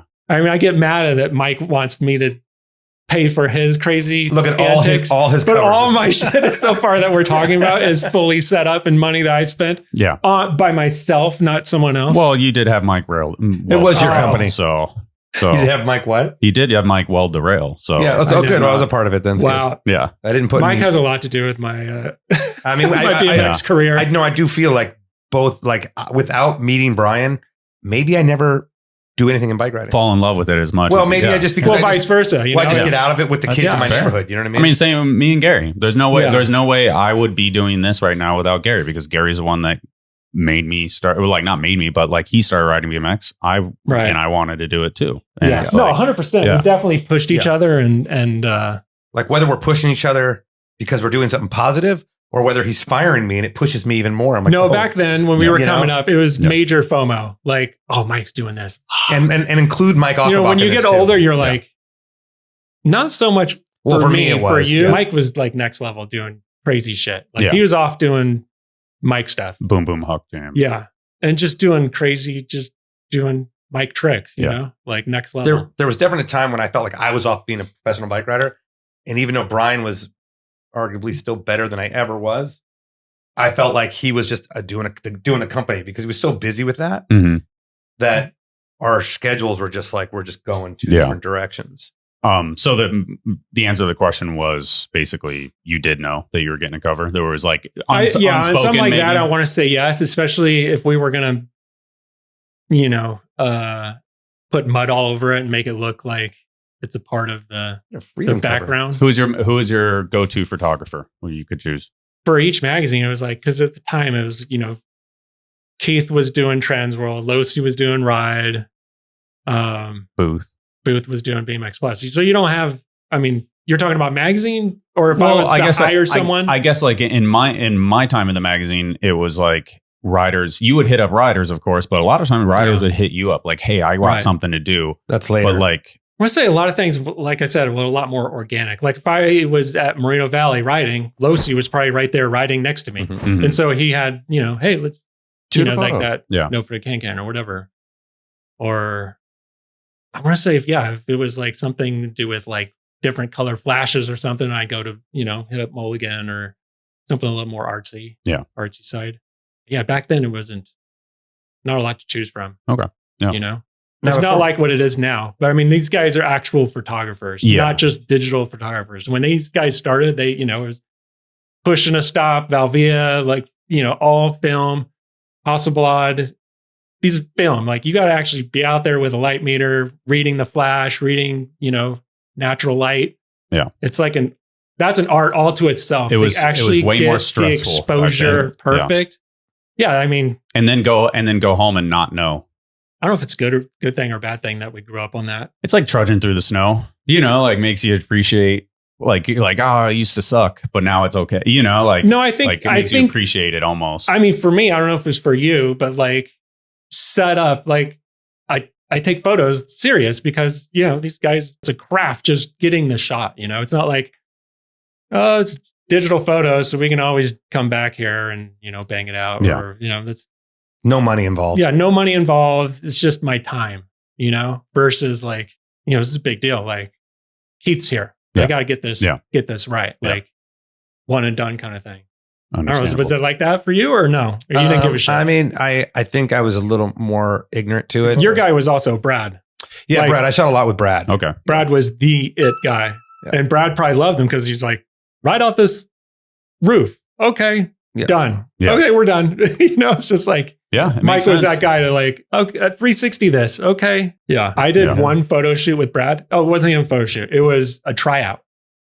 So I went to my local high school. Yeah. He was like, because he was like, we're talking for people, maybe Brad McDonald, the creator of Ride, and then he went founder of Ride. Yeah, founder of Ride, went on to go start Vital BMX afterwards. Stuff kind of revived BMX. Yeah, with not kind of straight up BMX. Yeah, he's the guy. Yeah, and I think he saw me riding with Mike, and he was like, oh, Castillo's probably he could probably show me some shit, or I can probably get something with him.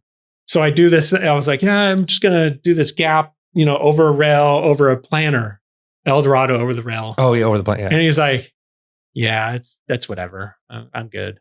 I'm like, he's like, I'm going to go to lunch. We're going to call it. I was like, okay.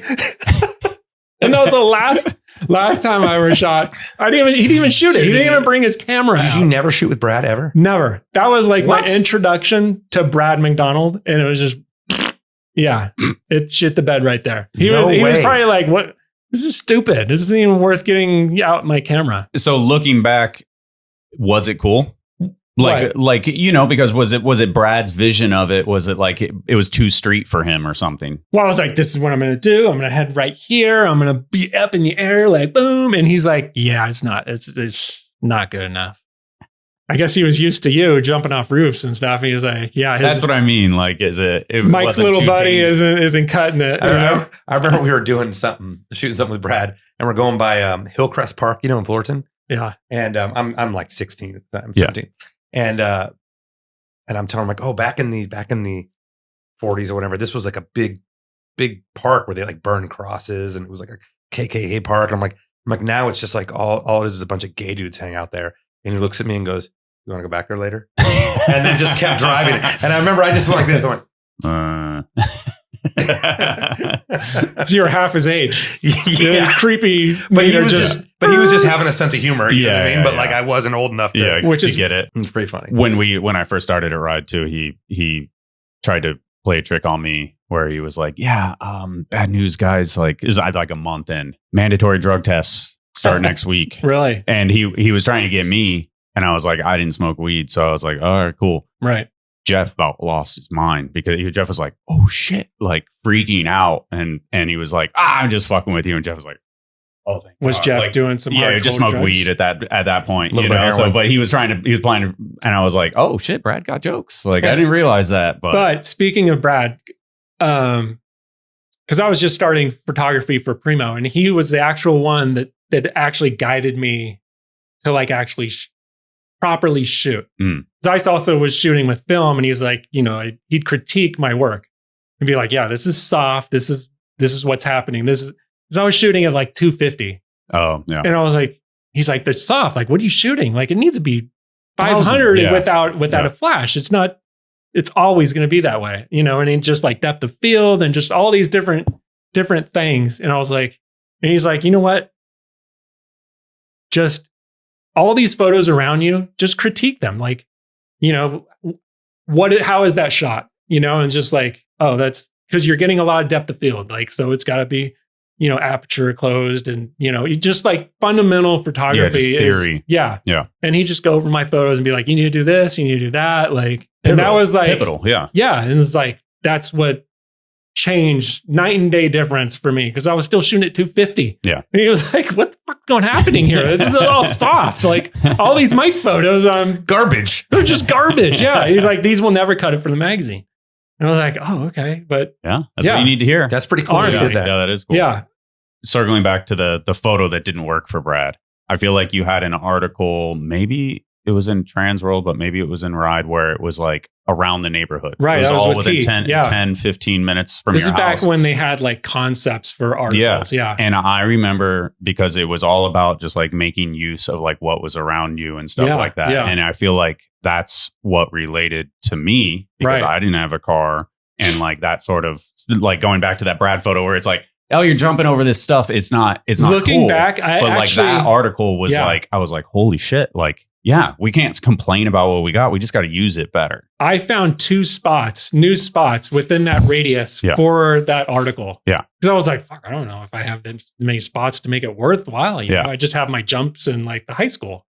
So I like literally, I mean, to make it worthy of a photo, you got to have something, you know, other than, you know, just but not I mean, you know, like the article was about like having fun and like stuff like that. So I thought that was like a really, you know, like going back into like all the stuff that was like something that changed my worldview on BMX, like stuff like that. Like it's funny that because I actually had this conversation this morning, or not.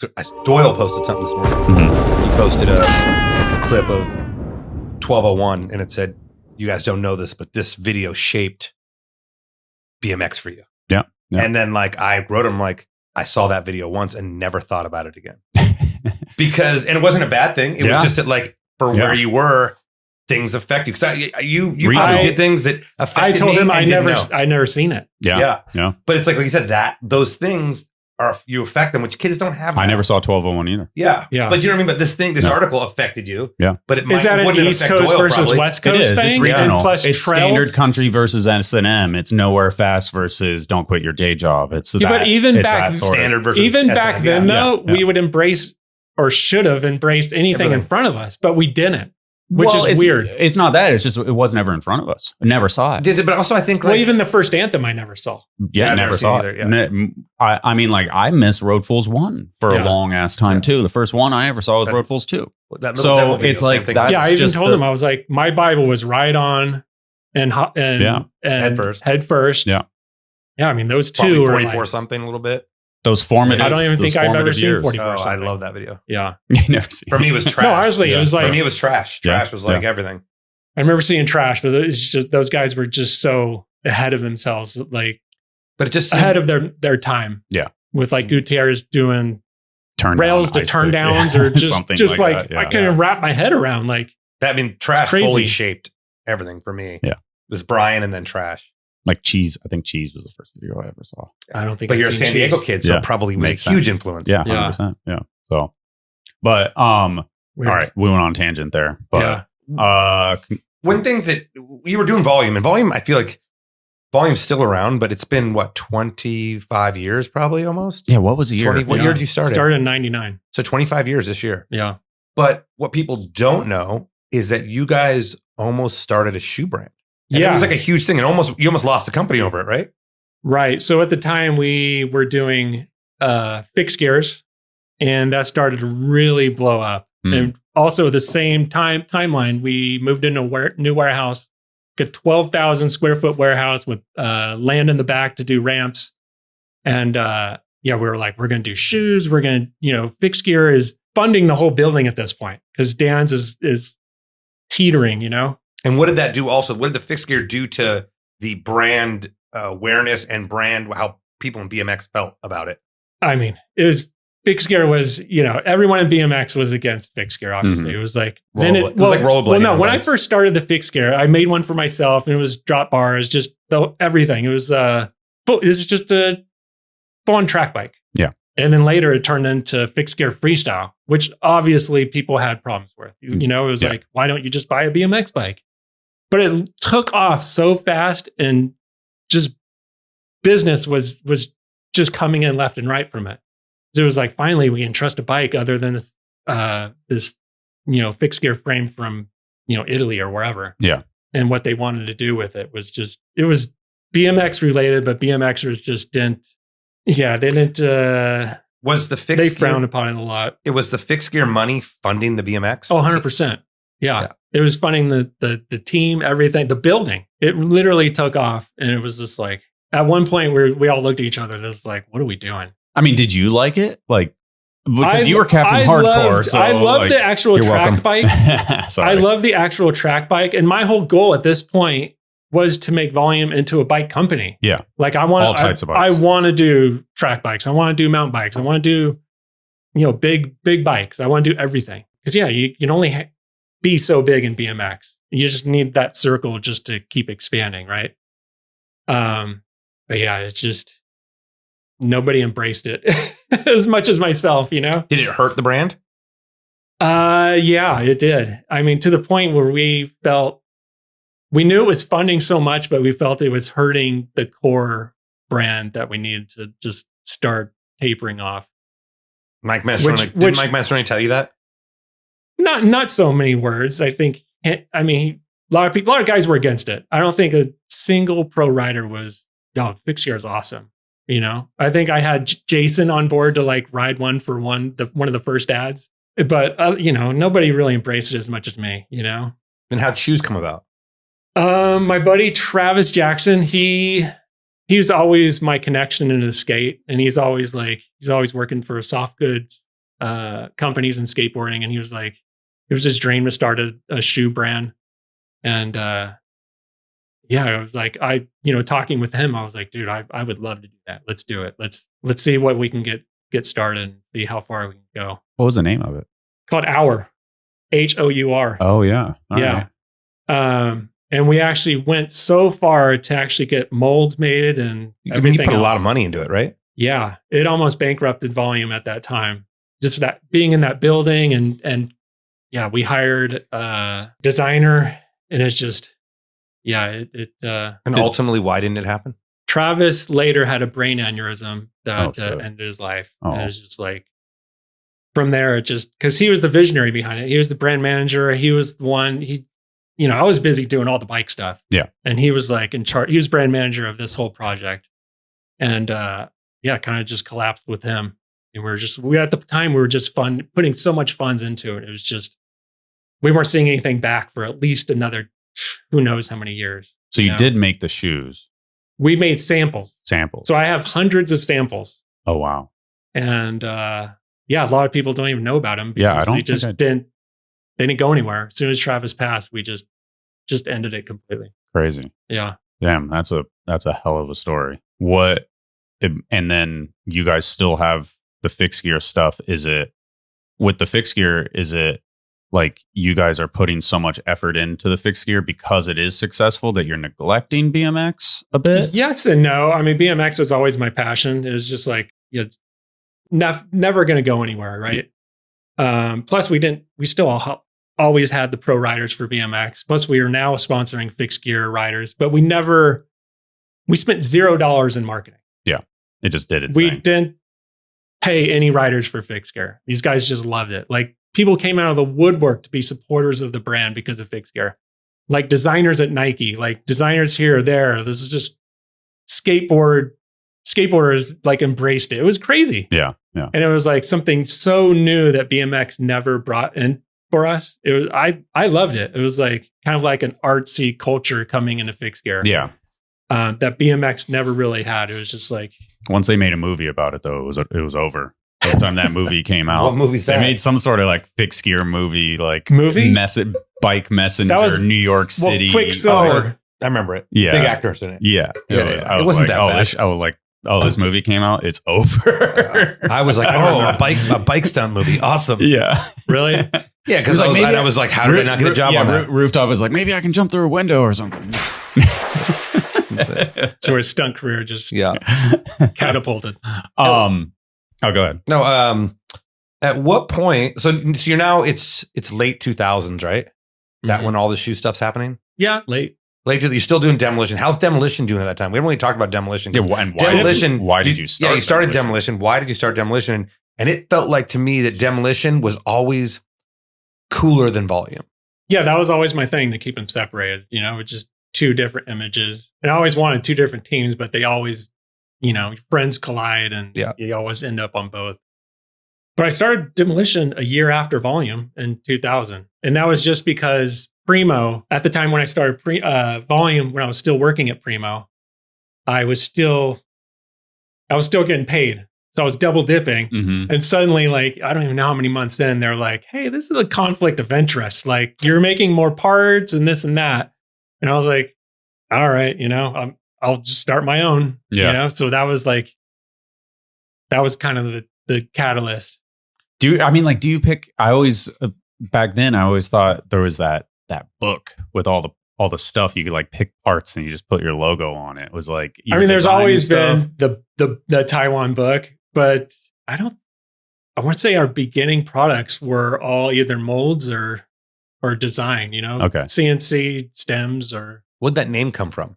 I think I just wrote down a bunch of names and that one stuck. And at the time it was Chris, Jason, and myself. We all liked it. It worked. But it was all like missiles, bombs, and like explosions and like a lot different than Volume's image, which a lot of people didn't like. It was like war oriented and like some of the sweatshirts had like Vietnam guys on it. And it was just like, I'll never forget in the come up, when comments were a thing. And it was something article or a video about Demolition. And all these commenters were like, I wish Castillo would die with it.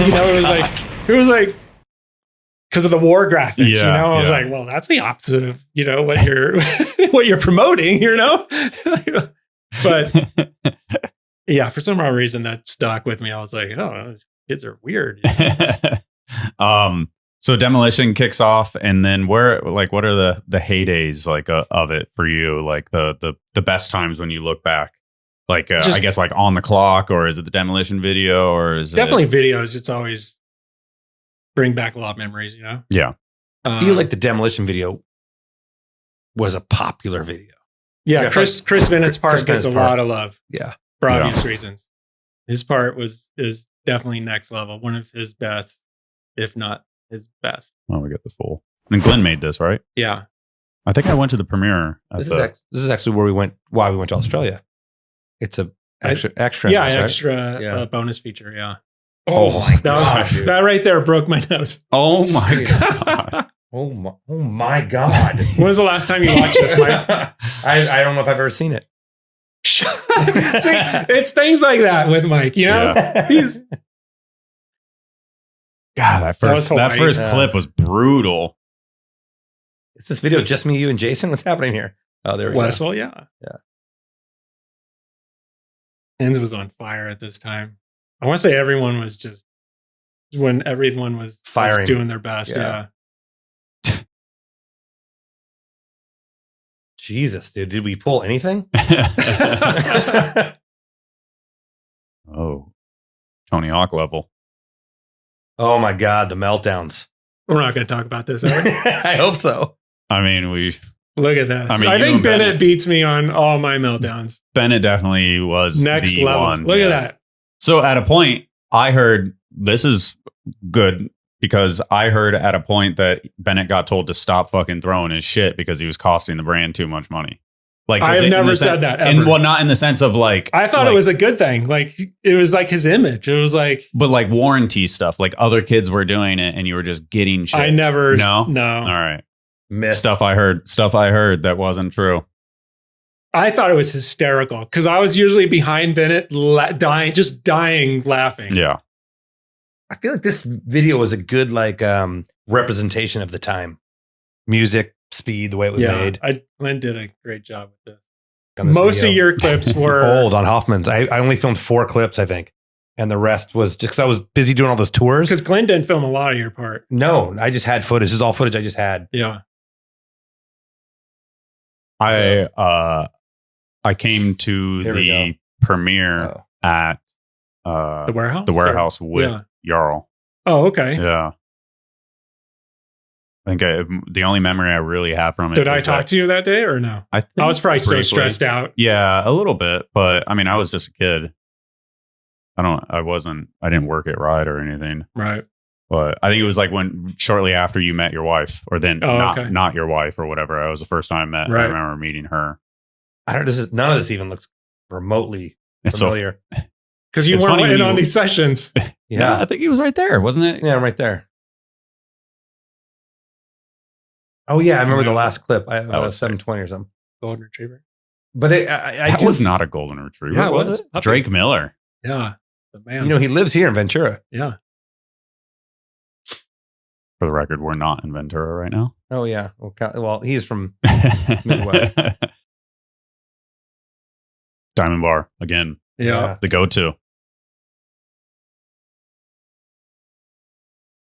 I don't know why we're looking. But I mean, I feel like this was because kids will see this and be like, "This is so stupid and basic." You know, this is such a long time ago. Nah. I mean, how does this rank? What is your favorite video part that you ever put out? Probably Nowhere Fast. Yeah. Nowhere Fast. Yeah. Like you probably ate all of them. No. But like this to me was nuts. This was my high school. Yeah. So that hop is insane. I was just like, what is happening? My Indian Givers. Oh, look at that, the old Carbon Canyon pool. Is this what the interviews turn out to be? Us watching old clips? I love you. I mean, I didn't think it was going to be like this at all. No? You want to stop? It's whatever. Yeah.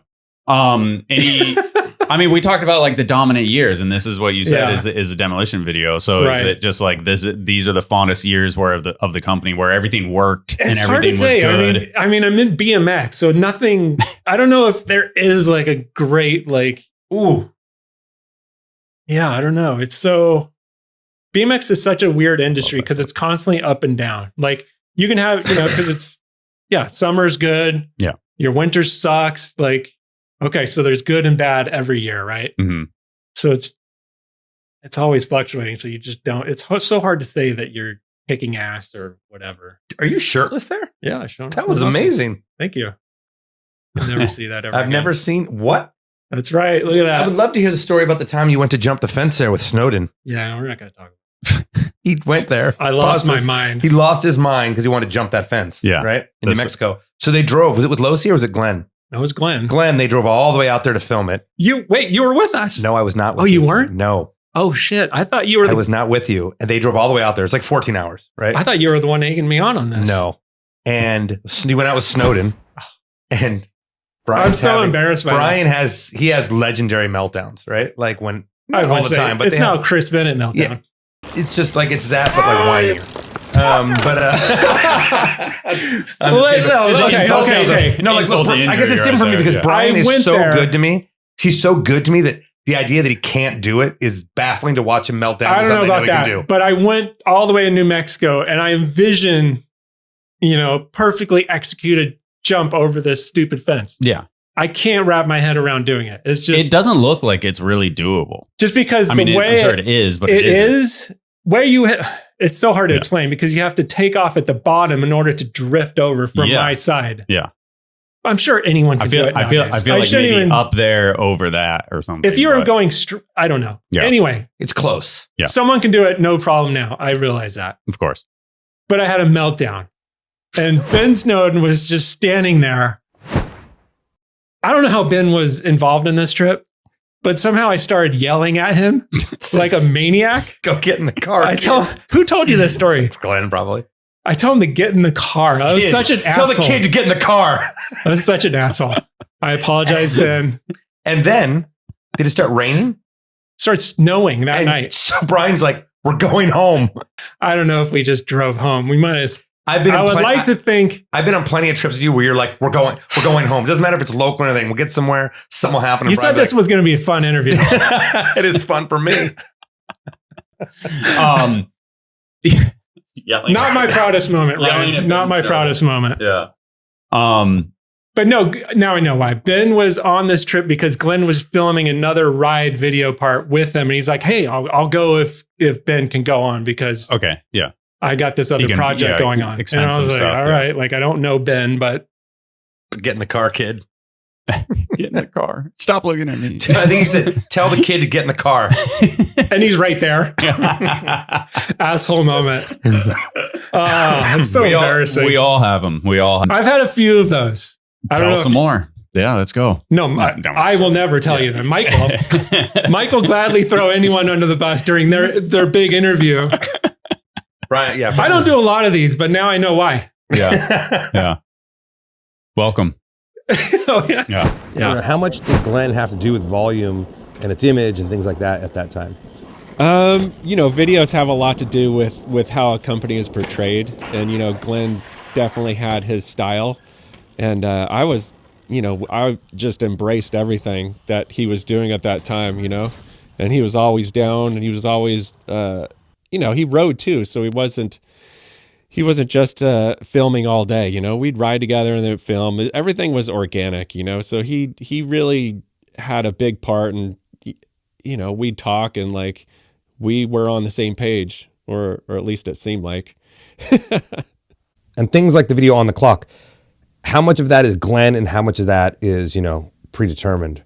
With On the Clock video, it was like I had a certain idea of what I kind of wanted before everyone's parts, and Glenn was fully on board to make it happen and give it a little bit more personality for each guy.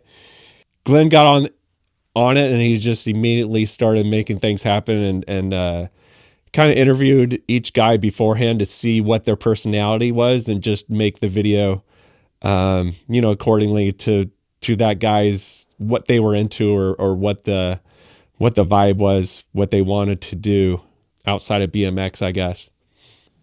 And what's it like filming with Glenn? Is it stressful? How's it like working with him? You know what? Glenn and I wouldn't say we butted heads, but he was always down for pretty much anything. And we definitely had some good times, I remember one time we were going, I wanted to do a certain trick and it was in Oregon, it's a 14-hour drive. I was like, I want to do 360 feeble on a ledge and then 360 off from the feeble. And I was like, there's this one spot. I know I can do it. I already envisioned it so many times in my head. I felt as though I already did it. I get there, I try a few. I'm like, I can see it on his face. Like, oh shit, this might not happen. And I tried a few more, and I looked at Glenn. I was like, "Sorry, man, I don't think I could do this." But Glenn never really stressed on things like that. He was always down for a road trip and always down to, I don't know. He was just always supportive and whatever the guys wanted to do. And that was a big one. Demolition, the BMX industry doing good, roller coaster, dog shit. I don't know, like what how do we go? Oh, you're still a pro rider for 8, I think 10 it's years. somewhere along the lines it just fizzles out. I think just for whatever reason. Did you like the limelight? Did you like feedback on interviews? Like that's what you know what? Like every rider, it's like I always felt like you were great. like this podcast. You were forced into it, like because people wanted to know more about you, but you don't. He's smiling. I love it. Yeah. I love it because I know Brian so well tough that I just want to see which lies he's going to tell. There's certain aspects I love, and certain I don't. Like anyone, when the come up's going at its hardest and just grilling you for just your big nose or whatever the case may be. Yeah, you're like, fuck, dude. I just want to ride my bike. And now we're on a totally, completely different scenario of looks and everything else. It's like, why the fuck am I doing this? I'm not going to put myself out there.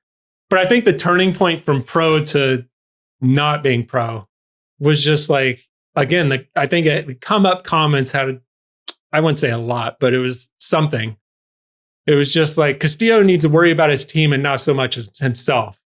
And I was like, oh, it was, that stuff that might have, totally. Yeah. So it's like, they're right. Like, at what point do you hang it up to push your friend more than yourself? But I'm still getting the magazines and what have you to help the company, or I don't know if it's ego or what, but I mean, the figurehead's important. You're the guy behind the, like, I think it's cool that it's but it's weird. It's point. You that's like, when you hear it's a weird, I don't know. It's some of it's ego, you're like, I don't want to let this go, but it is definitely probably the best interest to push your guys more than yourself and, just worry about them. Especially when I don't care as much. Yeah. I felt like you did it too early.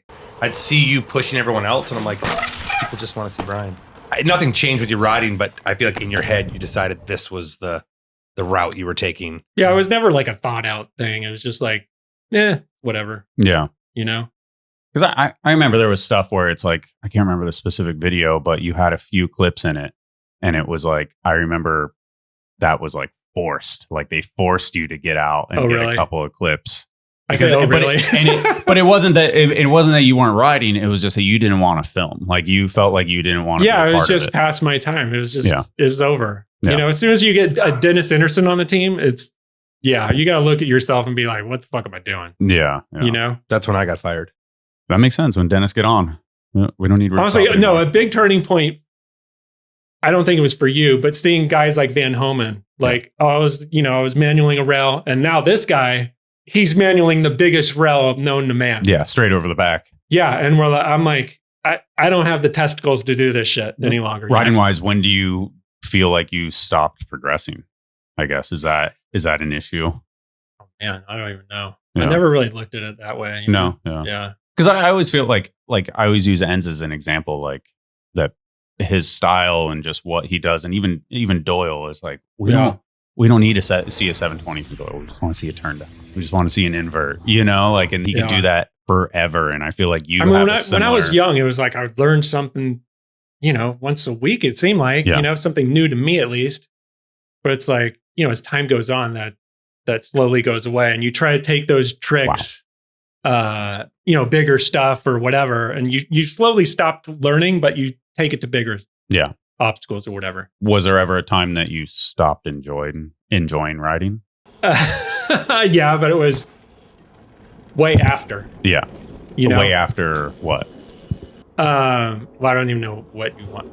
Like just the timeline of everything. Oh, okay. It's always I know what you're saying. Up until that time, I loved riding. Yeah. No. And yeah. How did it change bike riding for you, having to be a rider, shooting photos for the magazine, to now all of a sudden having to wheel and deal with the magazine for ads? Yeah, I mean, Ryan knows. I probably gave you guys the hardest time. Yeah. You could say it. No, not really. No, because I had the issue of like even the sense of like you know how I run even this, where I'm very passive, like because I don't want to hassle people. You might have been new to ride. Yeah, it was church and state for me. So the pay to play always bothered me. Yeah, but it's like now that you're on the other side, it's like, fuck, is that why I was in the magazine? Because I had sponsors that paid. They were paid advertisers, right? Yeah. So it's like click, click, click. Oh, if I wasn't sponsored, it'd be that much harder to get in the magazine. And it's 100% that way. Yeah. And that's just politics of everything, whether it be as low as BMX. That's just the way it is. Yeah. But when you're a company owner, you got to battle it. You got to be like, yeah, I mean, I can't be in every issue and be here, then sponsor the magazine because I'm, I have all these other different things I'm paying for, From my point of view, I still like to think that we never chose one photo over the other because they were a sponsored rider. Yeah. Like because of a certain brand. I think there's one instance where we put a person on the cover, and I'll save I don't know if you guys want to know, I'll say it. But it's the Morgan Wade Baldy Loop versus Steve McCann at Woodward. So, but Steve McCann had the feature interview, and that was generally the tie-in, with the cover. But like the Morgan thing's so huge. The Morgan thing was so huge, but it was also just on the cover of another skate mag. So it felt like we were riding the coattails of another skate mag. So by putting that on the cover, so that was the thinking at the time. You look back, you're like, wow, it should have been the fucking cover. But I don't know. It wasn't the cover? It wasn't the cover. Yeah. So it was Steve McCann doing a no-hander, which is ironically my first ever cover I shot. So Losi made that call. And I don't know what he was thinking. If it was like, I think he wrote for Mongoose at the time. He was like, Mongoose is advertiser. We need to get him a cover. He has a feature interview. Yeah. But I never saw that conversation never really happened outwardly. Right. But like I said, I was 21 when I started at Ride. So a lot of shit I didn't understand for several years. Yeah. And then when I became the boss, I didn't really make decisions like that. Like in the sense of, if they're both right in front of me, I'm choosing this one over because of advertising shit. I mean, I definitely get both sides, Yeah. It's like, if I'm on the other side and I have a magazine, I want to stroke off this guy that's giving me thousands of dollars in advertising. Yeah. That lets me continue to do what I do. They have a poster. They have ads. Yeah. They're great to work with. Yeah. And I want to continue that relationship. Yeah. So I get it. But on the other end, you're like, you want to battle for your writers to get the most they can out of the magazine. Yeah. It was contentious from your side though, like between media and stuff like that, because like you had a good relationship with the Come Up, I felt like. I never advertised. You never advertised? Never. Oh, okay. Maybe Adam 22 just liked you a lot or something. I don't know. AG, everybody knows I'm a volume bikes advocate. Oh.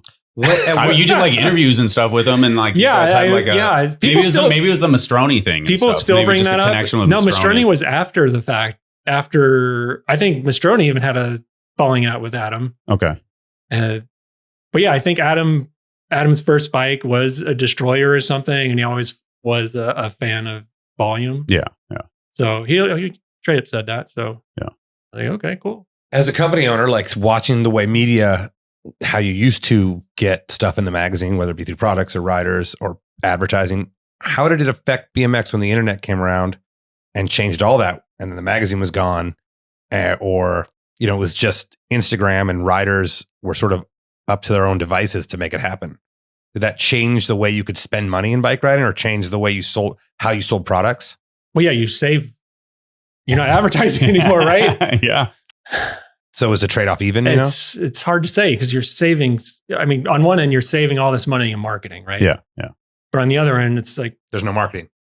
Like I said, coming up here, it's BMX anarchy now. It's like there's no rules. It's just Instagram and YouTube is all you have. So it's all, I don't know. It's up to that rider to create their own content and market themselves, and same with the company. So it's like just anarchy. It's just there's when they're magazines, so many things are. What's the word I'm looking for? It's just everything's so like right there and set up for you. You like if you're in the magazine, you're someone, right? You're just not some Instagrammer putting up content of yourself. If you're getting the cover, you're really good. Yeah. Yeah. And you're probably important. sponsored. Yeah. You're on the rise to do something, or if not already on the rise. But yeah, I mean, the magazine is, I don't know, it's just directed so much of the industry, especially, advertising. If you're an advertiser in an already known magazine such as Ride, you're a core company, not just a Walmart brand or whatever. Those exist. Yeah, it just if you're in a magazine, there's so many guidelines. You know what I mean? Where now it just got spread out like Wild West. Yeah, totally. I mean, for me, I love making ads. I love putting thought into photos and just all these other. For me, it's just like lost the whole creative side, and that was like my whole job. Yeah, or a good portion of it. Does it feel that like things don't matter as much now? 100%. I mean, you'd ask anyone. I mean, everything that's out there is gone the next day. Yeah. I mean, unless it goes viral. Well, I mean, look at these photos here, right? And these are epic photos that people are doing things equally as epic or not more epic now, but they just come and go and no one cares. But could you show an up and coming guy the Vic Murphy tabletop and he'd say, "Oh, that's one of the best photos I've ever seen in my life." I feel like, but you and I would be like, "Hell yeah, that's an epic photo, iconic photo." Yeah, it is. It's interesting. Like it's like talking about, to me, it just lost its creative side. Yeah. And that was everything. That's why I wanted to start a company. Just be creative, do cool things. How do you fix that now, though? Start a magazine, Mike. Oh, did I tell you we're gonna start a magazine? Oh shit. Yeah. Okay, well, we got more. No, yours. That's why I'm here. No, this one's called yours. Brian's like, bad move. Bad move. Yeah. It's crazy though, because I do think it has, not in the sense of like the impact of the magazine, but magazines have like kind of we have three. I mean, we effectively have Greystoke, Silent, and the Dig Book every year. So it is versus, it's like a vinyl record in a lot of ways, where it's not going to have the same impact. But they're all very hard to find. Exactly. Yeah. It's not where people are consuming their stuff, but it does exist, because 5 years ago there was zero. I tried to find the new Greystoke and literally I can't. Did you try My House? We just did. We just saw it. This is the first I saw it, and we're like, it's been out for a while now. Yeah, but I was like trying to get it at the Secret. I even got a hold of Scott Town, and he's like, I don't know where in Southern California. You're like in a weird bubble. Yeah, it is difficult. So it's just like, I feel like there was a point, and I'm not exactly sure when, that the magazines lost their. Like to me, it always felt like growing up, the magazines were like an episode of Friends or something. You knew what characters were in there. Every once in a while, there'd be a new one introduced, but every month, you cared about these people. Yeah. And then at some point, it got so like I could go through the magazine and not know who half the people are. And it's not that I didn't care about them, but it was hard to, because there was no story behind them. It was like this photo, the person that came and went in and out. And then it sort of just bled into the internet. Yeah. I mean, obviously I have a skewed perspective on it because I worked for the magazine, but I feel like because of the come up and Adam 22's like them versus us attitude, like where I'm on the internet and the internet is the future, and magazines are pointless and have no use anymore. Where now I listened to the Cano Knows podcast he did, and he was like, yeah, magazines were cool. I wish I was kind of approach that a little differently. And it's like, if he was saying like, hey, here's the value we add, and here's the value that magazines add, it could have lasted a little bit longer, but he was so like competitive and like the way he he as in Adam 22, okay. as he was so competitive in the sense of like, he was, the way I handle things is like, I don't talk bad on somebody else, I just try and do better. And he took it as like, we're fighting essentially, and I will talk shit on you and make other people think that you suck, so I win. And so it hurt those other things to, within BMX, where like stuff outside of that, those magazines, skateboarding magazines are a little more revered because they didn't have somebody like knocking them down. Well, I think not one person in other industries the industry wouldn't let that happen. Yeah, exactly. Like how is one guy controlling, decades of how something gets out there? But nobody in the industry stuck up for it. Yeah. They just allowed it to happen and support the other side. And it was a crazy time period because it was so emerging that you're like, wow, I get this, like, look at all these views, look at all this stuff. Like, views are instant gratification and stuff like that, where the magazine was a little more in the wind, and where it's like, you know, we had to publish the numbers every year. Well, what's funny is this conversation itself is a bunch of, I don't know, how old are you? 40? 43. We're on our 40s. Yeah. New kid. Have the same conversation with new kids. Oh, yeah.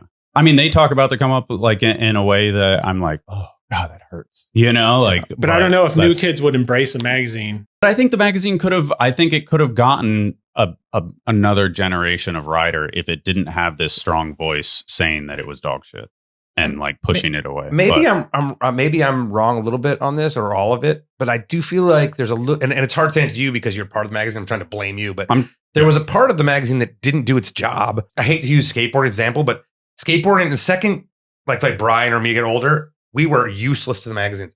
Like even the industry was like, get away, get out of here. Yeah. You know, even like I tried to go on 2008, I was 28 and we went to Greece and we called up UK Ride. I'm like, want to do a story on this? And I'm like, Rooftop's 28. No one wants to see a 28-year-old in the magazine.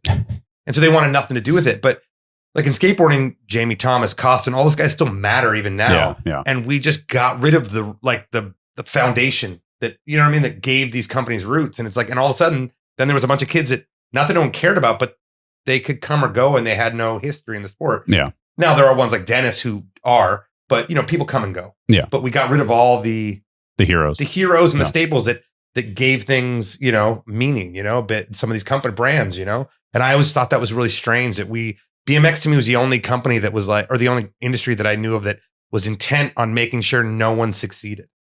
You know, if someone did good like Dave Mirra, we bashed it. Yeah. If something was happening, like even the Fixies that was funding bike riding, we bashed it. You know what I mean? Contest guys, we bashed it. It's really a strange way to go about it.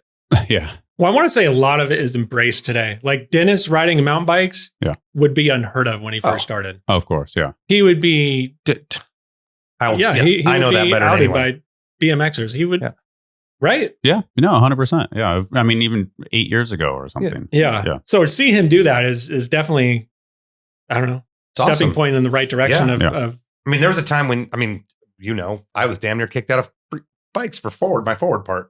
And all that other stuff. And now you'd be hard pressed to find an Escalade. Yeah, that too. But it's like, but it was because you were successful. But you know, but now you'd be hard pressed to find a pro who wasn't really good at something else. And it wasn't like a hobby, was like, and really, which is great. Well, I think nowadays too, we're at that point of, I think I realize that with older guys, pushing out older guys, you're also hitting a demographic with guys that have money. Mm-hmm. Right. So I don't know how good Greystoke does. The demographic is obviously older guys, right? Yeah. Guys that aren't afraid to spend a few bucks on stuff. Because they have money. But also, there's new kids aren't asking for magazines. It does well because that's the crowd that still wants that. I mean, I'm sure Thrasher gets money. I'd be interested to know how their pie chart is, you know, because like they're so successful online. I wonder, obviously they have advertisers, but they're the largest voice where they have to be there. So people do advertise, but that's a whole other beast of well, it's those fucking sweatshirts at the mall. Yeah, I know. It's what funded that. But those kids don't even know what Thrasher essentially is, right? Yeah. But that's the other thing with BMX. Like we're so afraid of letting other people fund us, right? Skateboarding wouldn't be so big if every teenager didn't shop at skate shops. Yeah, you know but it's what I mean? Like funded, but curated by skateboarders too. Bike riding didn't have the infrastructure to do that because the bike shops are mom and pops doing repairs. Yeah, right. They don't want all those kids hanging out in the bike shop doing that, which I think made it very hard for like Etnies really tried to just sell shoes to bike shops, and it just didn't work. It's been like that through. It's been forever. Yeah, I never got a magazine at a bike shop. Yeah.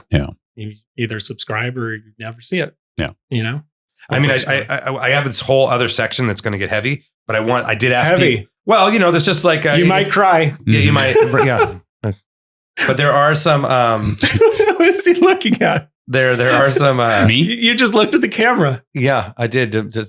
I was looking at him. Brian's going to cry. Stay tuned. No, but I asked some people some questions. Insert commercial now. I did ask some people some questions, so I wanted to get. Oh this. shit! You ask other people From From an hour ago. There's 50 Oh questions man, I'm getting nervous now. here. Which spot? This is from Owen Clegg. Oh, and we're going to talk about spots. No, we're just going to answer a few questions. You know. Oh, okay. Which spot that no longer exists do you miss the most? My warehouse ramps, Mm. not the second one with the X Games ramps. That The ones in the back. yeah, one's in the back that Wessel built. Oh, okay. Those are the X Games ramps from that warehouse. They were, Oh, wow. yeah. I didn't Wessel came realize that. over and was like, "This You is all want free these? if you want it." I'm like, "This is epic, hell yeah!" Fuck yeah. And had a full on course back there. Yeah. This is good.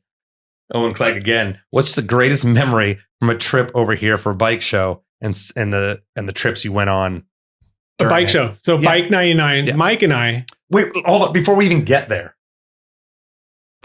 Ian flies everyone over on Virgin Airlines, right?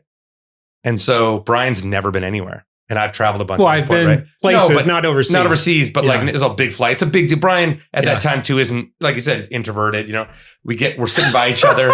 we're sitting by each other. He's We get crying. to our flight. We get to our seats, Yeah, and it's like I'm in the window, Brian's in the middle, and someone else there, and someone's in my seat. I don't remember this. Oh, it's the best. oh, And I go, oh, well, all right. Well, someone's like, look, I have the same ticket as you. I'm like, oh, well, I'll find another seat. And Brian's sitting in the middle, and I tell the person he can have my seat. I do remember And Brian this, just yeah. like this to me.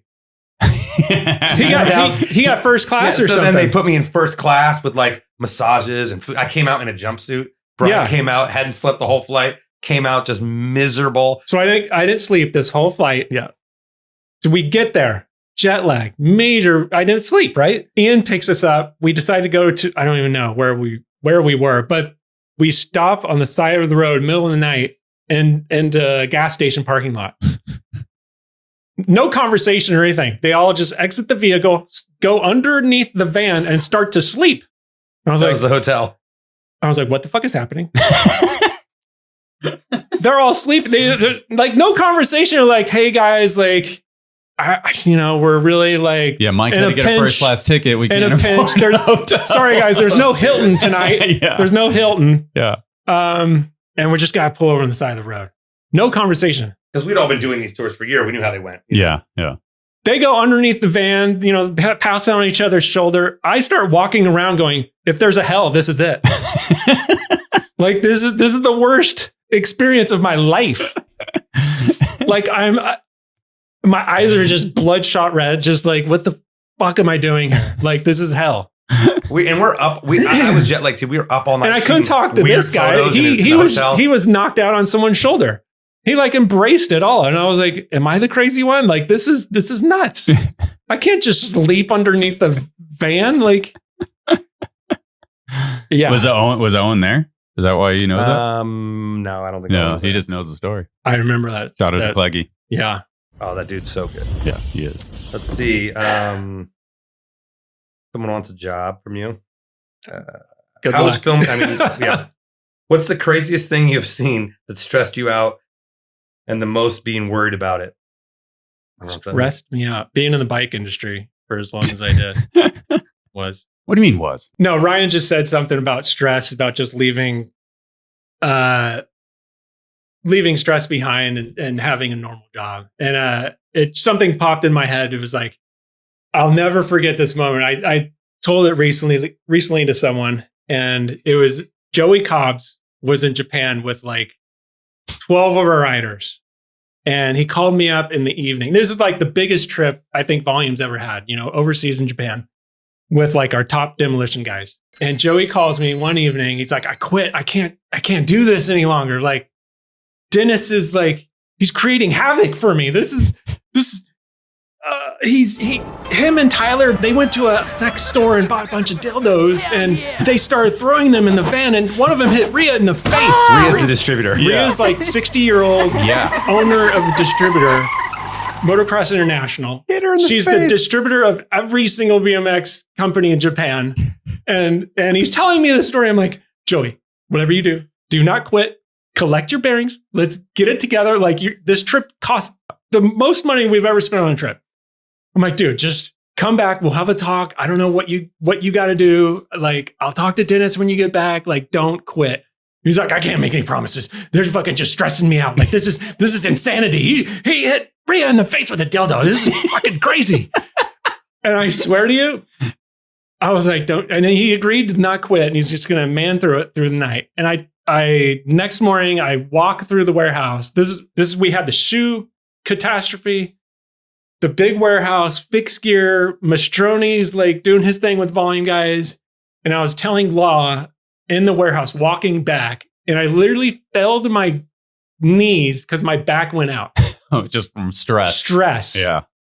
Fucking stress knocked me down to the ground. Yeah. And I've no lie, since I don't have the company anymore, I no longer have back pain anymore. Yeah. Like all that stress is gone. Like no more dildos flying around in vans. No more midnight calls that someone so is going to quit because, they're just too stressed out on a team trip. It's just the insanity of BMX. Yeah. And just, like I said, everyone says it's passion. It's so much more than that word can even describe. Yeah. It's like, that story's insane. It's beautiful, beautiful insanity. And that's like one of the things where you're like, dude, I have experienced enough of this sanity that I'm willing to tap out. Like, and it's everybody reaches that point. That's fucking amazing. Granted, it's a fabulous story. Yeah, it's amazing. I hope Joey and Dennis agree that it went according to that, and they're not like, oh, it went this way. Oh, Joey's just over exaggerating the truth. It was I'm sure it happened. Because when I went on a trip with Dennis and Rhea in Japan too, and they lifted up a car in front of the hotel and spun it around to block the doors or something, and everybody had to get up. And they knocked on. They looked at the cameras and knocked on every single person's door that was involved with it, and made them get up at like 4 a.m. and lift the car up to put it back where you gotta love these guys. These guys are just it's hilarious, amazing. Yeah. So yeah, I quit riding Russia one time, and then Mulligan wouldn't let me. So I can relate to Joey as well. That's amazing. So we'll save that story for another time. That's amazing. So, yeah. On that note, yeah. How long is too long to spend time with Rooftop? We're doing it now. Watch, yeah. What? I don't think this is true. What made you change from a 4-piece 4-peg Brian to a cookie cutter 2-piece 2-peg bar spin and tail whip dude? Ouch. Jeez. Who's that from? That's from. That did happen. Yeah. Damn. Wow, dude. What changed that? Why'd you went? Why? Yeah, because it's a simple answer. What's that? Back issues. Those my bars were so low, and suddenly I had to get bigger bars, and I don't know, 4-piece bars, and didn't look good bigger. So. All right, this Unclicked podcast is brought to you by Source BMX. We're very grateful to have them as a sponsor for the podcast, and couldn't work any more organically. Yeah, huge shout out to Source. Been a supporter of ourbmx from the beginning, supporter of the podcast this year. They did kick off one of these new programs called Source Rewards. This is a brand new program that they have. It's pretty awesome. Yeah. You get money back for spending money. Basically, and not even that. So you get points when you join, you get points when you spend money, of course, but you also get points for signing for the mailing list. You get points for your birthday. Leave a review. Yeah. Easy points all over. Make a purchase. Refer friends. Follow us on TikTok. Follow us on Instagram. Look at all that stuff. So genius. The Source guys are geniuses. They make it better and better to buy from them. Yeah. And then so you can, this is how you spend those points. You can get hats, badges, socks. I got to tell you, those socks are the ones right there. They do somehow work. They are good socks. The Oxygen Thief repair. I love it. They have everything on here, all the products, and now they have basically like a frequent flyer miles thing. It is like that. It's like that, but for buying BMX shit. Yep. So shout out to Source. Wow, it's just like a frequent. You get the bronze, silver, gold package. Look at that. Thank you to Source for all they do. We appreciate you guys, and back to the podcast. Thank you, Source. Dude, we're so good at this. Okay, so were we back halfway through the 2000s? How's volume doing at that point? What year are you? We're talking like late 2015, The year 2016, you had the Porsche. or the Infinity. I mean, the Infinity, everything was going great. Even obviously, I guess if I had a Porsche, You always had dope cars, besides the minivan you drive now. Ouch. Well, let's talk about the go-kart. Yeah. The death of the go-kart. What video is the go-kart in that I can pull it I up? would love it if Brian told the go-kart story. I'm trying to think, because this is right. My second go-kart was right around Nowhere Fast. And I want to say that was beginning of my part. Maybe, yeah. But I had a go-kart, and these are race karts. What engine is it? Like KT100 or something? Yeah, so a 100cc. Yeah. Disc brakes, the works. But anyway, I had a empty parking lot near me at the Suzuki warehouse. So a huge empty parking lot. I used to go, put it in my minivan, load it up, get it out, put it on blocks, start it up with my electric starter. And then, the centrifugal clutch is what makes it go, right? Mm-hmm. So it has to reach a certain amount of RPMs to get it going. So right off the gate, the throttle sticks and it jumps off the blocks. And so I'm watching my go-kart. It, jumped off the blocks. My go-kart is doing donuts, tight donuts right in front of me. And I'm like chasing after it. Grabs a hold of it. No, so it's like doing bigger and bigger circles as I'm chasing it. I'm by myself. Like I'm like chasing after this damn thing. And it's, doing circles. And I'm like, fuck, I don't know what to do or how to stop this thing. So I eventually grab onto the spark plug cable. Actually, that was my first one. That was the one we're talking about. The first one. So I grabbed onto the top of the motor, trying to pull it, the cable out. And it just drags me on my side and then goes loose straight into Imperial Highway, which is one of the bigger highways that we have in Southern California. Yeah. And I'm like, if this hits a car, it's fucking, I don't even know how much it weighs, but it's going to kill someone. Yeah. If it launches off the curb and goes into Imperial Highway with a car going the opposite direction, I'm done. I think I'm up at this point just watching this happen. Yeah. Like so what's going to happen is it hits the curb because it's so low. So it hits the curb. I don't even know how fast it's going. Like a parking block? No, at the end.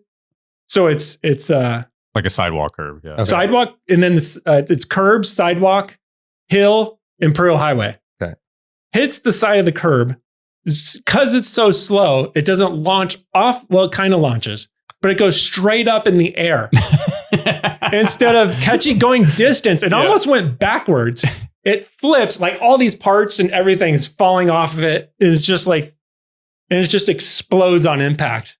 And I'm just like sitting there just staring at this thing. It's like, what the fuck just happened? And it's like, it just exploded.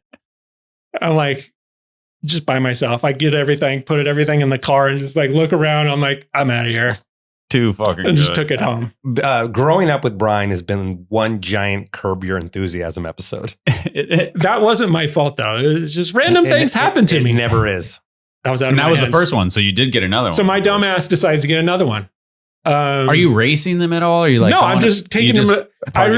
Just parking lot. Just like, I'm like in a parking lot, just hauling ass, learning how to drive. And my goal is to eventually race it. Yeah. Yeah. But I don't, I'm still doing the company. I'm busy doing other things. And I'm like, if I have free time, I'm going to take it to the parking lot, get some adrenaline going and have a good time. But one time, Bennett was driving my van. I'm like, how fast does this thing really go? Yeah. Like this thing could only go so fast, right? So there's like an abandoned street right by Suzuki, and Chris Bennett is in my minivan. I'm like, hey, let's do a side-by-side comparison, see how fast this thing goes. And he was right next to me. It clocked in at 80 miles an hour. Jesus. I just can't imagine and that it was van just going like 80. Yeah, right. It's through a parking lot. It's a Honda Odyssey. Oh. Ooh. Yeah. So anyway, we clocked, Bennett's like beside himself. You know that Bennett laugh, he's like, he's loving every minute of it. So yeah, it's just a lot of fun. I had a go-kart. Oh, you did? It was a race cart? Yeah, that camera I just saw that. So go-kart phase peters out, and then you go to Porsche. I would say it never peters out, but yeah, it's always there. I was always, just because my dad's always been in cars, I don't know, it's just kind of in my blood, I guess. I don't know. Fair enough. Yeah. But I did actually do a track day in my Porsche with Dennis Anderson and Kenny. Oh. And that was wild. So before you do like a free track day, you have to take a class and, sign off some paperwork. Of course, Dennis and Kenny show up about an hour late, miss the whole class, and they jump on the track just doing, because it was raining too at the time. So they do. Is it Willow Springs or something? Yeah. Big Willow. And they're doing the exact opposite that the trainer just told us not to do. They were like, he was trying to fishtail. He was trying to. I was like, this is the greatest. This is classic Dennis. Is Kenny in the Subaru that he won at Miro's? I think it was just. And then the Camaro. I think it's just the Camaro they just took. the Camaro. And they were just trading places. I want to say. I don't know if Kenny's his hype man, like, let's just go faster. Yeah. You know? Yeah. Too funny. But it was just like classic Anderson moment. Like he shows up late, just tears it up, like, woo! No consequences. Meanwhile, I'm scared to death to like spin out in the Porsche. Like, Dennis just doesn't even care. He's like the best on the track, just like in the apex and just killing it. What was it like? What's it like when it's someone like Dennis gets on the team? Is it scary or are you stoked? Oh, I mean, the business side of me is stoked because you're like, this is the best kid in the world. Yeah. And then the writing side of me says, I guess I'm done. You know? And you picked him up when he was 15, 14? Yeah. It was like your first real sponsor was. Yeah. We were his first. Yeah, I think. And it was like one of our sales reps, I think, got word from his local shop or something. But he was, it was my first photo shoot with him was in a pool, like a local pool. And he was doing everything. Mm-hmm. He was just in the pocket corner, bar spinning, just first try, never ran a pool, of course, just murdering this pool. And I was like, this is insane. Yeah. Yeah. You know? I remember you telling me not that long ago that like a guy who owns a company has parts. He's like, I just want him to be done because if he breaks something doing this gnarly shit. Yeah. I mean, when he's jumping off roofs and doing stuff, it's like, there's only so much a bicycle can take, right, on impact before something is going to give, whether, forks, cranks, could be anything, pedal. I mean, it's bad to say, but you're a company owner's worst nightmare is to have one of your riders get hurt because of your product failing them, right? Understandable. Yeah. So it's just like, and Dennis pushing himself as much as he did, you're like, every time he did something gnarly, you're like, oh gosh, knock on wood, nothing ever happened. When he got on Odyssey, I was just like, he's no longer like, it was like he's now their problem. It's like, no, honestly, he pushes the envelope of how much a bicycle can take. It's only so much. And then, I mean, I remember there was some real story behind the rig cranks, right? Like that he was the cranks needed to be made for him. Yeah. I mean, it was just so I wouldn't say overbuilt, but yeah, they were just the 24 millimeter and they were just we challenged anyone to break those cranks and no one ever did. Yeah. I think he said that he never broke them. Yeah. So that's saying something. Yeah. Yeah. But I mean, with that said, you have an extremely strong crank. What's going to go? Your pedal spins is going to break. Yeah. There's always so something. If you I mean, this is coming from old school. It's like, yeah, we have our frame. Our front end is the strongest it's ever been, but our forks, it's same old tubing, and not heat treated. So now your forks are going to break instead of it's something, or your handlebars. Something's got to stress. Something is going to. Was there like a sense of responsibility, like would keep you up at night in a volume? Yeah, when Dennis is working on video parts, I'm like, fuck, this is just some things I was like stressing. Yeah, and then you'd hear he got hurt doing something. You're like. I literally had a bead of sweat. Like it better not be for my product. Or you feel so guilty if something were to happen. Yeah. Was those years that you sponsored Dennis, like, were those like profitable years? Was he like, because the market days and I always think of the market. The market days definitely changed a lot for Demolition. Yeah. All those guys. I mean, the more marketing they did, it was like direct impact for Demolition, We sponsored the whole team practically. And it was just every single one of those guys was just epic, groundbreaking stuff, especially from the market video and just everything they put into it. I remember there was a phase where like, I think, was he trying to get him off of Haro? I remember there was like Kink, Cult, like all these brands talking to him or whatever. Right. But like when he left Volume to go to Haro, like was there, how are you? I congratulated him. Okay. And told him, if you don't take this, I would. I mean, anyone that's ever left, I was always like congratulating them, or, if you get anything that's going to elevate your way of life or whatever, it's like, I can only pay someone so much till I can't, Yeah. and Haro can take them to the next level. Fair enough. Congratulations. Yeah. I guess best team rider over the years, worst team rider over the years besides Rooftop, because Rooftop's a cop out. I mean, if I sponsored them, I obviously sponsored them for a reason, right? I thought they were good and, they could sell product. Yeah. So I would never say I have a worst, but You sure? some more difficult to work with than others, definitely. But I don't know. Yeah. I'll never say I have a worst because it would be on me. All right. Fair enough. We did struggle with Mike quite a bit. No, I mean, it's always so hard when you pick up riders. I mean, the most badass rider by his peers could be the best rider in the world, but whether or not he can sell product is a different story.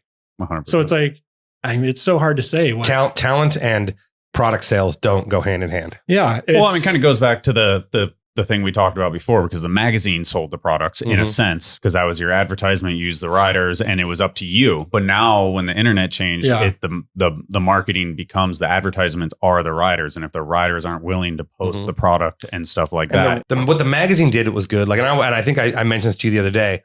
Like, Keith Mulligan was really good at hyping up Van Homan. And not that Van didn't deserve it. He was doing the exact job he's supposed to do. Yeah. But I think all of us had that. Yeah. You were That's Ride what I'm Magazine saying. for an era. Yeah. My point is that was their job. Yeah. You know what I mean? And they were really good at making Van a star. You know what I mean? Not that he didn't deserve it, but it takes a magazine. It takes someone telling someone that, Yeah. And now there's none of that. And if you don't have... Well, I think the industry went along with like, oh, Mike deserves to be in every single magazine because no one else is pushing the envelope as much as him. Yeah. At this period of time. But of course, there's going to be someone else. And next Van Hillman was like the Bible, there's a team of what it was. But there's a team behind that push that elevates each rider. Yeah. Instead of just the rider trying to tell you they're the best. Well, yeah, I think that's because riders market themselves. You need other people saying you're the best. Yeah. Not third party validation. Of it is important. Which is a bummer that the kids now don't have that. And none of them have grouped together and decided they understand that. But it's like going back to what Brian was saying, was it ever truly objective, or was it paid to play? Was it people's favorites? Because at those points, like Mulligan, Losi, I mean, myself, were the tastemakers of it, and it's like we get to choose. That was important. I've been accused of being like getting kickbacks for posting or for like shooting photos with certain riders over the years. And I'm like, I wish that happened, like it just didn't, that wasn't reality, but the perception of it. Yeah, that's what I'm saying. And I'm not, and in no way am I dissing Keith. I'm saying that that they were really good at their job, and it made a difference. And because of that, Van Homan is cemented forever. Of course, where you got guys that are obviously better than we've ever been, and you'll never care about them. Yeah, I think we had a lot more things behind us. I mean, we were just talking about props, road fools, and all these other different things. We just had the machine behind us to, props, road fools pushed your whole personality out there. So now you get to see who they are off their bikes. I mean, things you never saw before. And like, that doesn't exist now. It's like, I don't even know half these kids can even talk or, like, it is. Or have an interesting story for that. That being said, I don't know. It's just different. We're in the machine of. But I think that existed in certain senses where like he's, Rooftop was a personality and he's getting Hurley and Nixon or stuff like that, where like you guys were at a point, you guys were on the same level with the sponsorship stuff. And then you were more, so you never really had like non-BMX sponsors because you were like core, like BMX through and through. I was hardcore BMX, Mike. The word you're looking for is Captain Hardcore. Captain Hardcore. He came up with that name. I know, I'm sure. I don't even know. It was on Road Fools, right? I don't know. You were just being Can you take my photo down? Let's make my bad. My bad. It's weird. We'll go back to George Smoot for the. By the way, this is not on screen. It's really bothering me seeing me in the corner. You're so big. My bad. Get in the car, kid. I don't know if you always like to stare at yourself in the corner of your eye. Yeah, the sound of my own voice drives me insane. Yeah. So I mean, but you never like. You have magazine covers, you have road fools, you in that same sense, you had the same package in a lot of ways, but you were not getting Hot Pocket deals or something. I'm just Yeah, but making either was something up, but like, that was only like 4 dudes. yeah. But X Games? Were you ever in X Games? I did a couple BS contests with Mike, and it just fell apart. Yeah. I never was like the contest because at this time contests, you have cameras everywhere. Yeah. And it's just got crazy. It wasn't like a normal.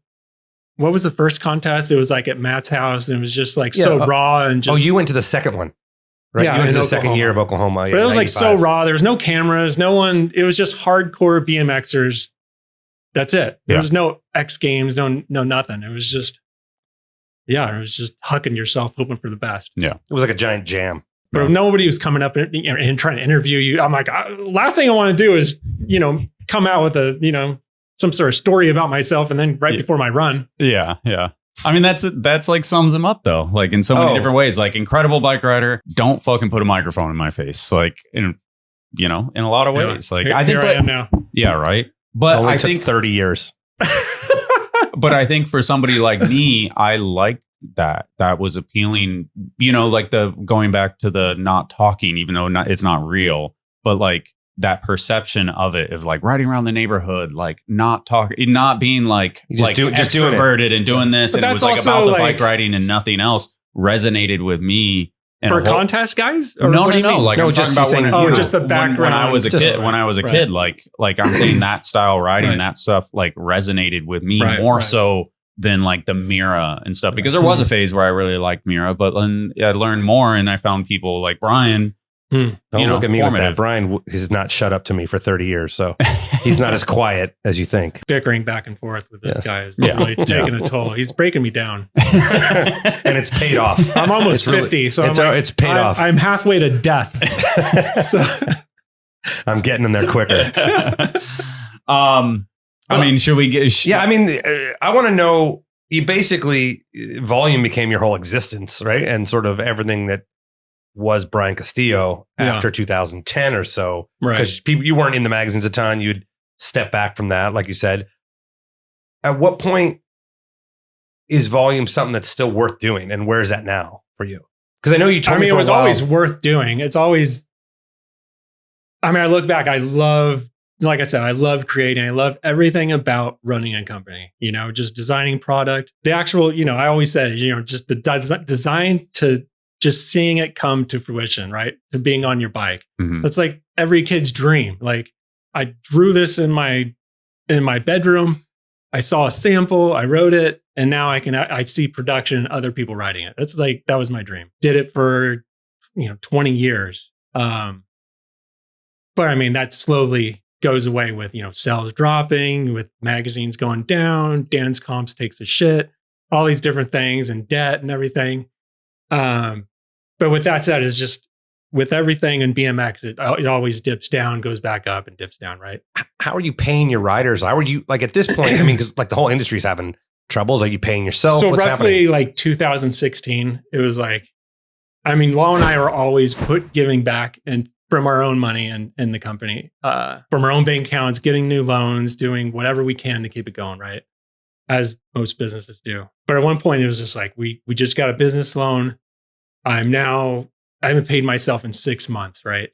And now I have a family. I got 2 kids, and my wife's like, "What the fuck are you doing? Going to work every day If for shit nothing." has hit the fan, it's hit it. Like, plus it's like not paying yourself for 6 months really takes a toll on just, what am I doing? What's the end point? It's just like running a you don't. And at the same time, the riders are probably complaining that they're not making enough. Well, I never didn't pay anyone or I don't know if I let anyone go during that time. Prior, when shit hit the fan for me, I was letting like warehouse guys go, and I was like crying, I was like, I started to see the end, and I was like right in front of them. I think I started to tear up letting go of Josh. He was like the hardest worker, Yeah. I'm like, fuck, this guy busted his ass, and I have to let him go because, I'm hurting this bad. That's when it became reality of like, the end is near. For me, at least. You mentioned the Dance Comp thing, and it's not the owners. Obviously, it got sold now, so I'm not referring to the current version of Dance Comp. But Dance Comp basically, was that like part of the catalyst? Like it was, yes or no? You're giving them product, but they're not giving you money, and then they They tapered off a lot, but they owed us so much money. But that would have saved you were in never a lot gonna of ways, right? If they did come through. Yes and no, but you would never get those sales back. Yeah. They were buying up so much of your overstock. It was nobody else would take it. They'd be like, oh, okay, give it to me at your cost. And we'd be like, hell yeah. Just so we can make something, right? Yeah. But you didn't get the money for it. No.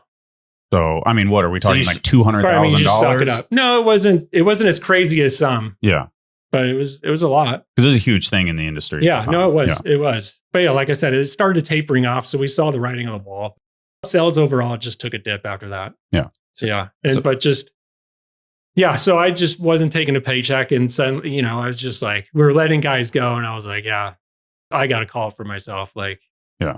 But law wanted to keep it going. So like, all right, well, I gotta do what's right for my family kind of thing. And this is 2016. After that conversation, I stayed on for another 2 years. And then 2018 was when I completely signed the papers and sold my shares off to him. Okay. And is the company doing better from 2016 and 2018? Like, is there signs of No, we moved in a new warehouse, saved more money, just slim down. Cut the fat a little bit. Yeah. And it just... But no one knows that you haven't been a part of Volume. No, I never made... For 6 years. Any sort of... Yeah, I've never told anyone. Just because I didn't want to hurt the company, Yeah. I was like, I mean, this is my livelihood. Or no, it was my livelihood for so long. It was like my child. Yeah. And just talk bad on it or talk openly I don't want to see distros pull out or anything, go bad for law. I just want to ultimately keep it going. I still love the brand. Yes and no. Well, yeah. I mean, it's crazy because you've now done that for, at that point, 25 years or something. 20 years. 20 years. What was it like after that? Like, did you just... Because you obviously didn't jump right into another job. What were you doing? So yeah, it's been done for 6 years. So I'm over it at this point. But so I don't go down there every day. I don't. But I meant then. I know a lot of people still hit me up. Can I get some tires or whatever? I'm like, I'll see what I can do. Yeah, but, like I don't have any involvement. Like I don't go there, which is weird. But yeah, I mean it's been so long. Like, but what about right afterwards? What was it like right afterwards? Was there honestly? I was super bitter. I didn't ride for a year or two, like, here and there, but not like what I was, because I was like addicted to riding. Like if I didn't ride, I'd get like uneasy. Like if I was so addicted to riding, I was so used to riding every day. It was my life. Like even when I didn't push myself or do whatever, I was still on my bike, But yeah, after selling the company, I was so bitter and just pissed. I was just over it. Jaded, just like, because, when you leave a company, and the same thing happened at Primo, it's like, all your friends don't call you anymore. It slowly tapers off. Yeah. Were we friends? It's one of those things you start questioning that stuff. Like, where you're like, oh, were we actually friends? Or were we like... It's the hardest part about owning your own company, because you always want to help your friends out. Yeah. And vice versa, I'm sure. But, the worst thing anyone can do is hire their friends, because there's ups and downs in business. There's going to be a time you're not going to be able to pay them. And if you can't pay them, that's their livelihood too. Yeah. So I fucked you over. Essentially, that's how they look at it. So what are you to do? Yeah. Not me though. You're here to stay. No, honestly, through the ups and downs with Mike, I think we're like brothers. To this day, it's like we forgive each other. It's like for all my stupid shit back in the day, so many things are just whatever moments, Yeah. And I like to think he does the same for Brian, to me, like I said, we had a rough time. Neither one of us are normal guys, but we look at each other as we're both crazy people. We're like, you're a crazy person. But I like I said, he's one more than the other. He's one of my favorite people to be around now. Yeah. And it wasn't like that for a long time. Yeah. And every time we're around each other, I know we're going to laugh the whole time. Well, what about your perception of it? Like his perception of that time period after Volume, what's your perception of it? Were you guys talking? Were you, was he in because I feel like it's your definition of like, I don't think I really opened up to anyone. You didn't, but you told me, I got rid of it, or I got done. But I think at that point in our lives, I'm not that I didn't have nothing to do with bike riding, because I hope we were doing the caveman and stuff, but what's going on in the industry doesn't matter. And I just was more like, well, what are you going to do now?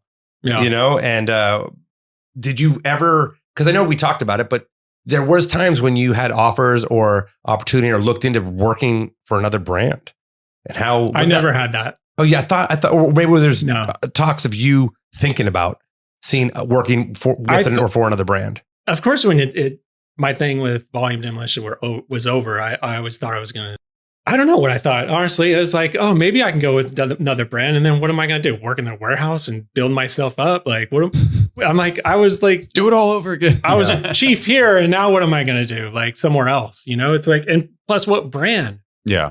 Any company owner, whether they say it out loud or not, we're competitive, especially in BMX. So you always want to, I don't know, it's hard to explain, but BMX is definitely different. It's such a small industry. And it's just like, we're all very competitive. We're all not, everyone likes to look themselves as individual, not equal. It's all like. Do you think, like you had a version of this, I feel like when you stepped away from being a pro rider, you're like, all right, well, now I'm not a pro rider and now I'm a company owner. And that's cool. But now you're not a company anymore and you're not a pro rider. And you're like, I don't know. I immediately went into like, I've been doing graphic design my whole life, photography and this and that. And I actually tried to do that in another industry right after, and I just got shut down.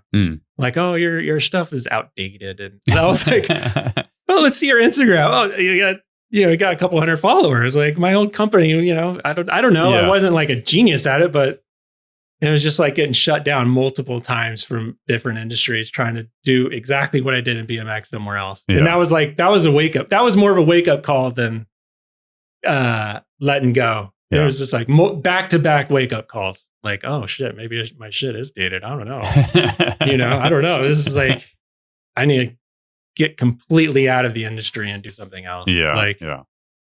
Restart completely somewhere else. Yeah. Is BMX even a place that you, looking at the way the industry is now, that you even see a place for you if that was something you decided to do again? I haven't even thought of it lately. I mean, honestly, I always think of, even with you, we always talk about, oh, it'd be cool to do a magazine, this and that, because we grew up on them when it doesn't exist. And we've gone back and forth on ideas. And it's just like, my creative juices haven't been flowing in so long, 6 years. So it's just like, and now that's my life. I loved it. Like, I miss it. And that's what that's what I want to do again. I don't know about a full-time job, but just passion project. Yeah, exactly. Yeah. I mean, go ahead. Owning a BMX company is a passion project, but this would be just because it wouldn't be for any sort of money or anything. It would just, be for what it is. I often lament about like I always joke about Jiffy Lube. Like if it all, like I'll fucking quit. Let's go work at Jiffy Lube. Like, because it may suck, but you're there from 9 to 5. And you're done. And it's something over. There's something said for that, because it's beautiful to come home and be like, I fucking turn that shit off. Right. And you're done. And owning a BMX you don't company. Get fucking emails. You don't get messages. You don't get anything. It's owning a BMX company is 24/7. Yeah. When I got home from the warehouse, I'd still ride, but then I'd get home and I'd be on direct messaging with Taiwan, dealing with all day long, or dealing with team riders. It's constantly going on, so it's just like you're essentially a workaholic, but you just love every aspect of it. Yeah.